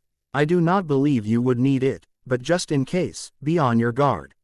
And please, do not resort to your shinobi techniques. Naruto shrugged. I've made variants of the jutsu I know of into actual spells. Non-elemental jutsu turn into balanced spells, and elemental jutsu are placed in the school their effects match. They count as original spells. Besides, I've begun to master many of the life spells. Either way, wish me luck. I shall. Speak with Mr. Lincoln before you go. He has the school insignia ring. You need it to prove you were the one chosen to take part for Ravenwood. Naruto nodded. Keep track of where my team and Penny go while I'm gone. That way, I can head straight to them after I'm done. Ambrose nodded. Naruto then walked out and headed to Golem Court, before finding what looked like a mallard in a black suit and graduation cap. Mr. Lincoln. Ah, Naruto. Good to see you, lad. I take it you accepted Headmaster Ambrose's offer. Naruto shrugged. I need an accurate judge for the life school. Unknown wizards would help, and if all else fails, I've still got Storm to back me up. Mr. Lincoln nodded. Very well then. He handed Naruto an ordinary ring with a raven overlapping an oak tree on it. The Ravenwood Academy signet ring. There's only one of those, so be careful. Knowing you, someone is going to try and sabotage your chances. Naruto shook his head. You're talking to the Storm Fox. I'm just as tricky as I am chaotic. You would do well to remember that, Mr. Lincoln. Well, either way, good luck in the Wizard Cup, Naruto. Do bring home the cup. Naruto grinned. I intend to. Naruto teleported out, and ended up inside of Bartleby next to the spiral door. Using the keystone, the door opened, and Naruto walked through, after sealing the ring onto his pants leg. At his side, the shockblade of the Hoarder. On his right shoulder was Kurina, looking healthy. On the other side, Naruto stepped out of a door and into a courtyard. As he looked around he whistled. This place looks like Marylebone. Only a lot more lively. The place easily looked like a metropolis, buildings side by side. Stacked up, going up to 4 stories above the ground. He walked up to what looked like a pig in robes. Excuse me, is this where I sign up for the Wizard Cup? Naruto asked the pig. Do you have your school's signet ring? Naruto nodded, and pulled out a ring from his pocket. He had used a henge on a small pebble to change it into an exact replica of the Ravenwood signet ring. Down to the signature it emanates. Very well. Welcome, chosen of Ravenwood. Take a right at the intersection to find the Great Hall. This will be a series of one-on-one duels, and the Finn. Al 4 will also have a different competition, to be determined later. If you wish to see who you are up against next, you should talk to Benedict Glendemming. He is a master duelist. Naruto shrugged. All right. How long until the first round? Should be starting in about 2 days. Until then, go ahead and get a feel for the place. Do speak with the headmistress, however. She is eager to see who Ravenwood was sending this time. Naruto nodded, before looking out. Female. About 600 mana on the Elmanese scale. The pig blinked. That is the headmistress, yes. Not an easy feat, either. Though, her mana seems more specialized than most I've seen. Naruto added as an afterthought. Wouldn't be surprised if she gave up the ability of a few branches in order to get that high. She still has less than Old Man Ambrose. Though, and he didn't give up on any branch. Naruto walked off, putting the faux ring back in his pocket. He walked around, simply examining the buildings, Kurina on his shoulder. This place, something's off, Naruto thought. You feel it too? Kurina asked. Naruto nodded, before coming up to the tournament hall. As he entered the hall, he saw the paintings of several duelists. When he saw one on the right-hand side, his eyes widened. Kami. They have a portrait of Enrique Montoya Ricardo Cicala Cortez III. He was obviously surprised. Ah, yes, or has it he was a practitioner of the Chaos School? A voice said, walking up to him. It seemed to be a golden mane, bipedal horse. At his side was a fencing rapier, and his robes looked far more regal than most nobles. Showing himself as a dueling champion. I do not believe that rumor, however. The horse stated, you're right. He wasn't a practitioner of the Chaos School, whatever that is. Naruto looked at the portrait. He was actually a practitioner of the Balance School, or at least the natural equivalent. His heart was the most balanced there ever was. No one had a heart with such a powerful concentration of light and dark. He is quite possibly a god when it comes to being a magical duelist. The horse chuckled. Ah, I see you do know a thing or two of dueling. So, might I ask who you are, my fellow duelist? Naruto Uzumaki. I'm here for the Wizard Cup, and I just arrived. I was told I arrived early. The blonde replied. I recently returned to Ravenwood for a second school of choice, so I still qualify. Ah, yes, Ravenwood Academy. Tell me, Is Diego still staying in Wizard City? The horse asked. Yeah, he's been running the dueling arena and teaching wizards how to duel over there. You know him. I do. In fact, he and I are direct cousins. My father was his uncle on his mother's side. I am Benedictor to meet you, young Uzumaki. Tell me, which schools have you learned from in Ravenwood? Diego keeps me updated on several students he says has potential in their school. I regret to say he has not mentioned your name recently. Well, I've practically mastered Storm. I'm known as the Storm Fox. After all, the horse's eyes widened. The Storm Fox. I say, we do have a treat here. You say you're representing Ravenwood. Naruto nodded. Very well, then, your first match is in 3 days. You're in Block 3. Many schools have sent multiple students, though, for some reason. I am confused as to why Ambrose only sent one. He only had one ring, and chose the strongest wizard that was still a student. As a Storm student, I'm on par with the current Storm professor. However, I'm only an adept in life, so I only intend on resorting to Storm in a pinch, or I'm up to going all out for one reason or another. Naruto explained. Makes sense. I look forward to your next match. For now, have a look around. Your match will begin in the Basilisk Chamber. Good luck, lad, Benedict said, before giving a flourish, and walking off. Naruto smiled at him. He's a good man. He's a grandmaster duelist. A champion, at that. He's on the same level as Diego back in Wizard City. Though it's so close between them it could go either way. Naruto told the fox on his shoulder. Come on. Why don't we go say hi to the headmistress? Why not? Karina replied, as Naruto walked around, looking around for anything he may need. He had found many schools, and learned what he could of them. He had also found the guest dormitories, and decided to talk to the headmistress before he decided to do anything there. After memorizing the general layout of the central square in Wisteria, he decided to speak to the headmistress to introduce himself. He had entered the headmistress's office, and walked up to her as a student walked off. Good day, I take it you are the headmistress of Pigswick Academy? He asked with a slight bow. I am. I believe you are a new student. The woman asked. I am Headmistress Belladonna Crisp. Actually, I am a participant in the Wizard Cup. He raised his head. My name is Naruto Uzumaki. I figured I should introduce myself to the one in charge in case something strange happens. She narrowed her eyes. I see. You are a Storm student from Ravenwood. Naruto noticed she had an obvious distaste for Ravenwood. Look, whatever quarrel you have with Ravenwood Academy has nothing to do with me. I'm only a temporary student until we can connect my world to the spiral. I've been taking classes in life to honor an old friend of mine. My ties are not to Ravenwood, but my home. If you're going to take your hatred of Ravenwood, or whatever their students or professors did to you however many years ago it was, then no, I will not stand for it. And that I don't take that from anyone. I will get even, he warned. Do not test me. This is the only warning I will give you. If I find out you have tried to sabotage me, then no, you will not get off scot-free. No one ever does. He turned around and walked off. One more thing. He stopped at the door and looked over his left shoulder. If there's trouble going around, I will handle it.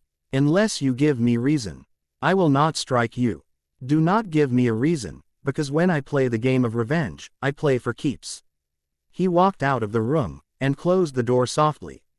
The woman just fell back into her chair, panting. What a powerful aura. He is nothing like the past students from Ravenwood, who would rather hold hands and sing Kumbaya than fight. Outside, Naruto sighed, shaking his head. You know, Karina, you didn't have to unleash the key, right? She was going to insult you for who you work with. I know you don't like it when people make the wrong assumptions like that. I know, but you didn't have to blast her like that. Naruto retorted. Either way, we got the message across. After all, you're not known as the Demon King of pranks for no reason. Karina pointed out. True. Naruto nodded, before deciding to talk to the greeter to see where he'll be bunking, or if he'll have to use his own house. Finding out he had a dorm room in-house was good enough. Getting his room number, he went off towards the dorms, and met his roommates. So, you're our last roomie? A fairy asked. Naruto looked around and saw a menagerie of species. Looks like it. I am Naruto Uzumaki. And, you are. The fairy nodded, seeing his sincere politeness. My name is Beatrice Wildwind. Pleasure to meet you. Another being that looked like a pig spoke next. Randolph Spellsheen. Don't touch my stuff, and we won't have any problems. The next one looked like a goat man. Based on the look, Naruto figured that the guy was from Mushu. Kisai Shugenja. I am from Mushu. Naruto blinked. You don't talk much, do you Kisai? He asked, earning a shake of the head. Huh, he looked at the last one, who Naruto instantly pegged as a desert raider. Nalia Dunastrider, she said in a flat tone. Though Naruto recognized the undertone. He sighed. I see. I got 2 loners, a paranoid pig, and a hyperactive Phi as roommates. They all looked at him in surprise. Well, I'll put it to you this way. In ways you all may understand. He looked Randolph. I had people after my life since the day I was born, for a reason out of my control. He looked at Kisai. I always stand my ground and defend my honor as needed. Now for Beatrice. I'm a grandmaster prankster back home. He then turned to Nalia. This is honor among thieves of all kinds. Whether they be shinobi, bandits, or raiders does not matter. He then turned to Randolph again. So, where's my bunk? They all stared at him and pointed to the same bed around the corner. He nodded, and laid down, before closing his eyes. And just know that I'm used to waking up at the sound of someone about to slit my throat, so if I'm asleep, and I strike while you try to wake me up, that's why I'd attack. They all stared at him for another 10 minutes. The blue fox snuggling into his chest. I like him, Beatrice commented after the silence. You would, Nalia retorted. But what did he mean by that? Shinobi don't have honor even with other shinobi. Unless he's from. Her thoughts were cut off. But how? That world isn't even in the spiral. The goatman just went to his bed and decided to sleep. Nalia just sat in a chair, crossed her arms, and closed her eyes. Randolph sighed. This guy just might have had it harder than I did. The next 2 days, Naruto just walked around, and found the library, where he ended up reading many of the books with 30 clones.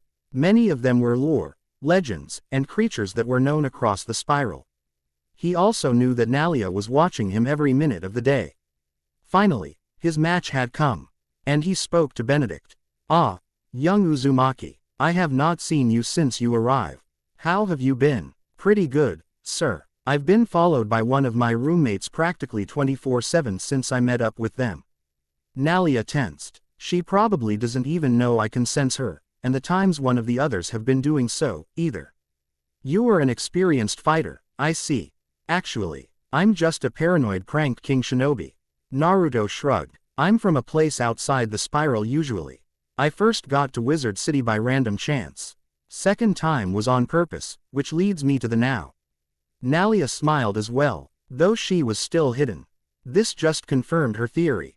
I see. Well, Uzumaki, your first match is in the chamber of the basilisk. Good luck, lad. I'll be watching to see how you do. Naruto nodded, and walked into the chamber he was told of, only to find a yellow pig in a Pigswick student outfit. Well, if it isn't a Ravenwood student. I'll go easy on you. Naruto's demeanor went from flat to a deadpan stare. Seems like many people have forgotten about me. Well then, let's enlighten them, shall we? With pleasure, Naruto. Karen Sho. Ed a very toothy smile as she jumped onto the ground next to him as the arena ingen 6 normal pips to start, surprising many others as he drew his shockblade. You must be a newbie. The pig roared in laughter. I'll even let you have the first move. Naruto shook his head. You're an idiot, he said in a flat tone. Oh well, your loss. He pulled out a card, and cast the spell in it. The arena floor turned into a leafy ground. Before a centaur showed up and shot his arrow at the student, thus knocking the student out. He held out his arm, and Karina ran up it. If this is the strength of the others in the tournament. I really overestimated them, Karina. No kidding. As he left the arena, he heard the cheers, and shook his head. He made his way back to the waiting room, and saw Nalia there waiting for him. You're an elemental shinobi, aren't you? She questioned. Naruto blinked. Pardon, I know that I heard what you told Benedict. I had theory as to where you had been. But that world is one that wasn't connected to the spiral. My clan is the only family in the spiral that knows of the place. There is another entrance to that world in a separate area of Krokotopia. If you're ever in the area, be sure to look me up after the tournament. We guard the only portal. It is about 300 kilometers southwest of a place known as Sunagakur, about 100 kilometers away from the nearest town. Naruto's eyes widened. There's a spiral door in Fire Country, a ways east from Sunagakur. At a civilian pace, it would take about 6 hours from the north gates of Konohagakure in Fire Country. Sunagakur is in Wind Country. Quote, Nalia nodded. Makes sense, I suppose. It is not connected to the spiral through any official means, but an old Suna Kunoichi is still in Krokotopia. She has been on the run and had faked her death to get away from her husband and tries to subtly reduce the aggression he puts on their third child.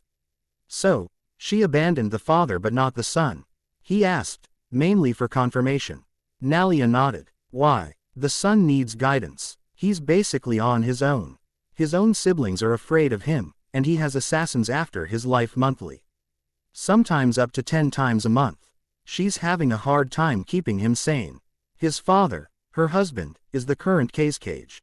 Their youngest son is a Jinchuriki. Naruto stopped walking at this, before he turned a hardened stare at her.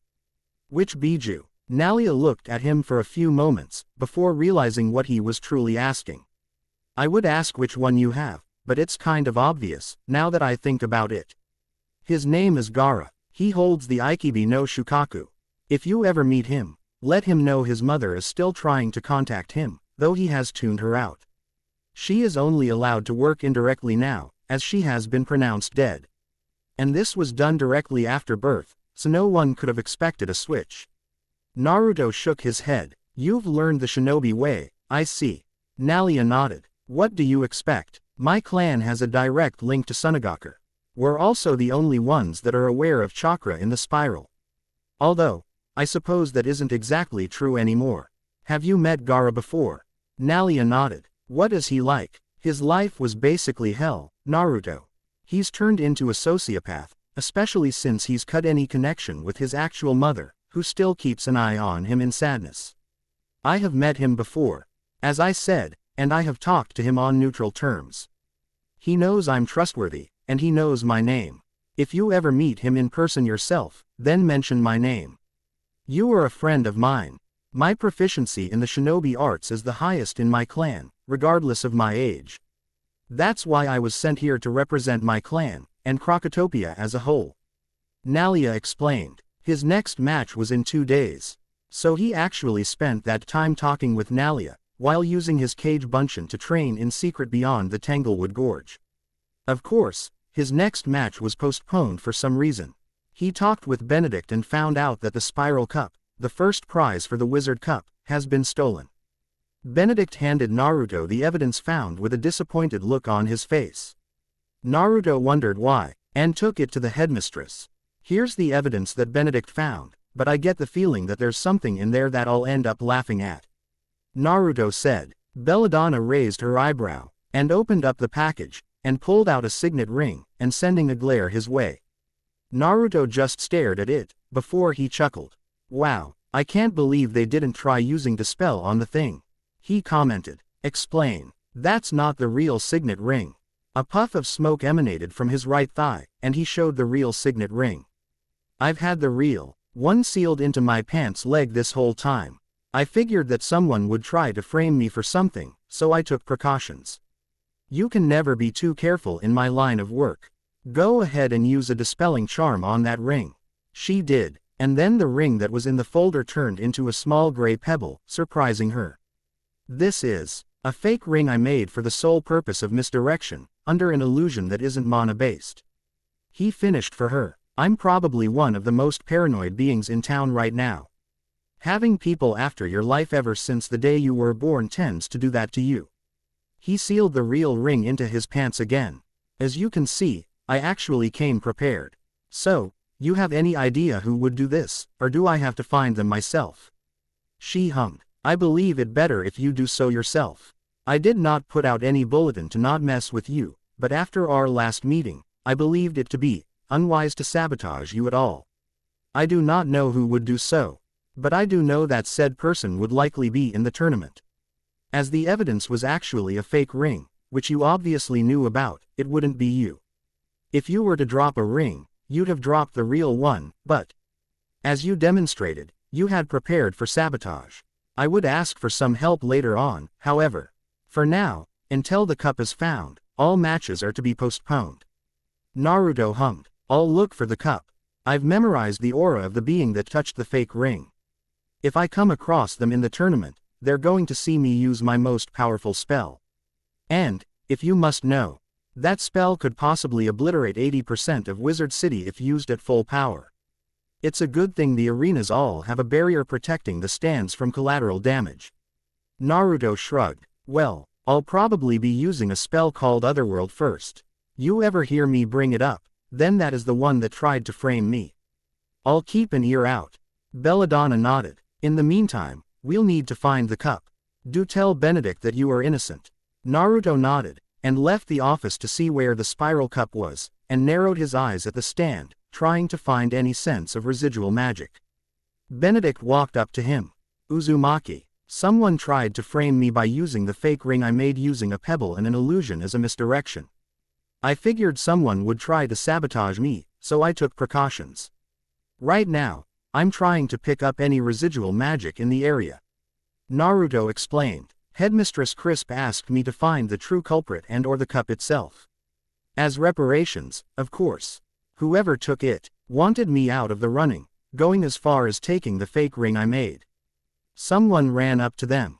Naruto. They both turned to the fairy flying towards them. It was Beatrice. Beatrice, what's up? Quote, someone took your signet ring. She told him, a sense of urgency in her voice. I know. Someone tried to frame me for stealing the spiral cup. They also took the decoy ring I had in case someone tried just that. Naruto pointed out, surprising Beatrice. You mean, you saw this coming? She asked, earning a nod. She sighed. I'll go let Nalia and the others know, then. Listen, when the others found out Randolph hit the wall, Nalia is ready to go berserk. Kisai is gripping his sword with a look of rage in his eyes, and I think you could see how frantic I was. Naruto no info, Beatrice. The matches are postponed until the cup is found. I intend to find it myself, since someone tried to use me as a scapegoat. Beatrice nodded, and flew off. Naruto then turned back to the pedestal. Before finally catching the 3 mana signatures in the area. One of them matched the one on the ring. Karina, I've got the scent, Naruto. Don't worry, the same scent was on the fake ring. Then lead the way. Karina jumped to the ground, and took off, Naruto following her. They went all the way to the entrance to Pegasus Place, showed the guard papers to get through, and then went in. Karina led him through the streets, before her eyes narrowed on something Naruto recognized as a hobgoblin. He has the cup on him. The ring was planted by someone else, but he has the cup. Naruto's eyes narrowed, before performing a few hand signs and taking a deep breath. Fuden. Divine Wind Jutsu. He whispered, before the wind picked up, sending the hobgoblin in the wall, thus knocking it out. He rifled through the pockets, and found the cup. There you are. He kept it in hand, and picked the idiot up, and carried them both into Pigswick Academy, dropping them in front of Benedict. This is the one that we found holding onto the cup. He's not the thief, nor is he the one that planted the fake ring, but he's the one who had the cup. Benedict nodded. I will interrogate him at once. Place the cup in its rightful position. I will handle this one. Naruto nodded and put the cup in its place under Benedict's watchful eye. He then sighed, before touching the base, and flaring his chakra. The flare was seen, but not felt by Benedict. I just made sure the cup will stay where it is for a week, or until I remove the seal keeping it there. The only way it will be moved otherwise is by overpowering the energy I put into it in both overall strength and potency. That thing isn't going anywhere, as I used enough to effectively triple Headmistress Crisp's mana level in amount alone. It's also 5 times as potent, so it'll take 15 times the amount she has. Not even Merle Ambrose himself has that much mana. Benedict nodded. Thank you, young Uzumaki. Matches will resume tomorrow. Your next match is at 10 o'clock, in the room of the Hydra. Naruto nodded, and Benedict, make him squirm. I want to know who hired him to hold on to the cup. We traced the scent of the cup, not the thief. Naruto walked back to the dorm, and saw the others. Found the cup, but not the culprit. Nalia looked at him. I am sorry. I did not realize someone would try to take the signet ring. Naruto shrugged. It was a decoy ring. I wasn't that worried. Randolph nodded. It was likely taken while all of us were out last night. I can't make heads or tails of who did it, though. Kitsune nodded at Naruto. I am sorry, Naruto. I did not realize what happened. Naruto shrugged in response. Not your fault, guys. You don't have the magical signature of the thief, so I know you didn't do it. You said it was a decoy ring. Nalia started. If that was the case, then where is the true ring? I had it sealed off so only I knew where it was. I have since found out that raw-based illusions can't be detected by those that don't know of its existence. Heck, I showed the decoy ring to Ms. Dowager, and even she mistook it for the real one. Nalia nodded. It's a good thing you're still in the running. I wish to face you, not in a wizard duel, but a duel between clans. The Dune Raiders versus the last known Uzumaki. Naruto raised an eyebrow. Pardon, you did not know of the Uzumaki clan. Naruto shook his head. I was never told my heritage by my village.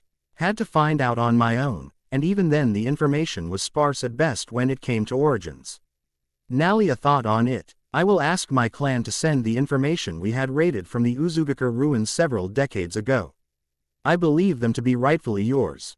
But know this, she gave him a determined stare, and a small smirk. I have no intention on hold back in any way, shape or form.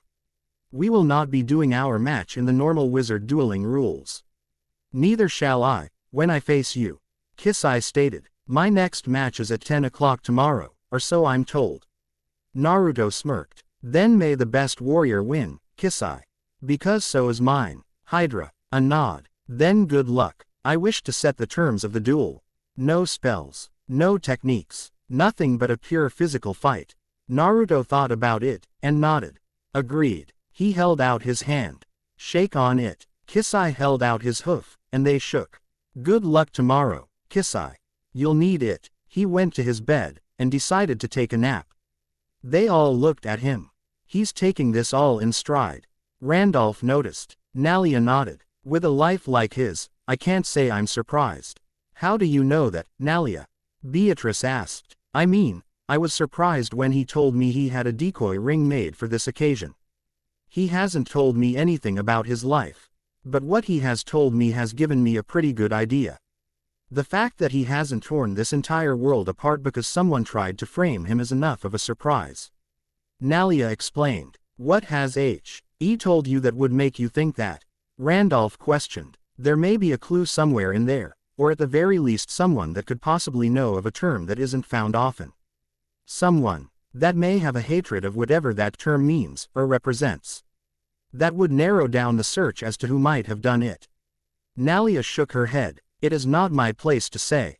Simply know that he has had a hard life, and is likely to have an even harder one due to ignorance of the masses. I will simply leave it at that. She took a seat in her chair and started to meditate as she usually did at night. Beatrice then spoke up. Nalia, is Naruto a Jinchuriki? Nalia's eyes snapped open in surprise as she stared at the fairy. How? She asked, not bothering to hide her surprise. Beatrice sighed. That explains a lot. She looked at Naruto. So, he's the one that asked to create the life contract. I guess Queen Carrie was right about him. The Queen of the Fire friends with him? Randolph asked, surprised. Not just friends. The Fire indebted to him for his actions back in Wizard City. One has been corrupting many of our kind, and sending them to do his bidding. Naruto stopped them. I had escaped capture when they had even captured our queen. It's that very reason that I was sent here. I didn't have to recover, because I was never corrupted. I fought them off every time they came close to me. Randolph nodded. What is a Jinchuriki? I've never heard of the term. Beatrice shook her head. Not a good idea to say. I have no wish to invoke Naruto's wrath. A Jinchuriki is one who has a demon sealed within them. They all turned to Naruto. Yeah, I'm still awake. He just turned to look at them. How is Carrie, Beatrice? She is getting better, but my dislike of the clan traditions is what really saved me when those skeletons took us. Me and 3 others are the only ones that were never captured. Each one disrespected the rules and traditions of the 5, overall disagreeing with them. We were never captured, and fought them off whenever they came our way. I was chosen between the 4 of us to lead the small group, so they sent me instead of a more experienced and powerful fairy. Randolph sighed. Looks like we're all outcasts of some sort. They all looked at him. I'm an outcast because I was admitted here on scholarships alone. I am orphan, Kitsune stated. You just found out why I was an outcast until recently. Beatrice admitted. I am a prodigy in all ways, but am an orphan myself. My parents were also the worst in all areas of magic and rating. They couldn't seem to accept the fact that I was better than everyone else my age, yet everyone knew my parents were the worst of everyone in the clan. Nalia admitted. Naruto sighed, and sat up. I'm an orphan that everyone hated since I am a Jinchuriki. I didn't know about that fact until I was 10, but I wasn't told by anyone until I was 14, though everyone else too. The same demon that was say, Aled within me attacked the village I live in, and they see me as the demon sealed within. On top of that, they're so blinded by their hatred that they don't see the fact that I look almost exactly like my father. Who was a hero in the village? A war hero, not to mention a former leader of my village. Attempts on my life from day one, intentional sabotage in school from the teachers, distrust and insults from my peers due to following their parents, and then some. Nalia and Naruto walked to the others, and held their hands out. No matter what happens in this tournament, I say we stick together. Nalia suggested. Naruto nodded. We outcasts need to have each other's backs. No one else will. Beatrice put her hand on theirs. I'm in. My friends and I will help out if we can. Kitsune grunted and put his hand on theirs. I agree. Randolph put a hoof on the pile. We are outcasts. No one gets left behind. I'll keep my room open in case any of you wish to come back and visit. They all smiled and nodded, before breaking the huddle. Let's all get as far as we can in this tournament. Naruto told them. If we lose to another one of us, then consider it a reason to get better. Oh, and know that I have a way to destabilize the arena. I intend to do so if necessary. They all nodded. So if we want to play by our own rules for our fights, then we let you know. Randolph inquired, earning a nod. Then that's what we'll do. Naruto pulled out a range of treasure cards. 10 of them, all with a picture of a shattered clock. You see this? They all nodded, as they each took 2 of them, leaving 2 in Naruto's hands. This spell will instantly disrupt the energy used in the arena. I've only used this spell twice before, and it was specifically made to target the arena alone. When it's in the deck, it will always be on the top, no matter how long you shuffle it, what way you shuffle it, even if you let others shuffle it. Heck, I had 40 others shuffle a deck of 200 cards 10 times each. It still ended up on top. I only put 1 in my deck when I'm planning on destabilizing the field anyway, so I really don't have to worry. I suggest you do the same when your opponent is another of us. They all nodded, and accepted them. This tournament just got a lot more exciting.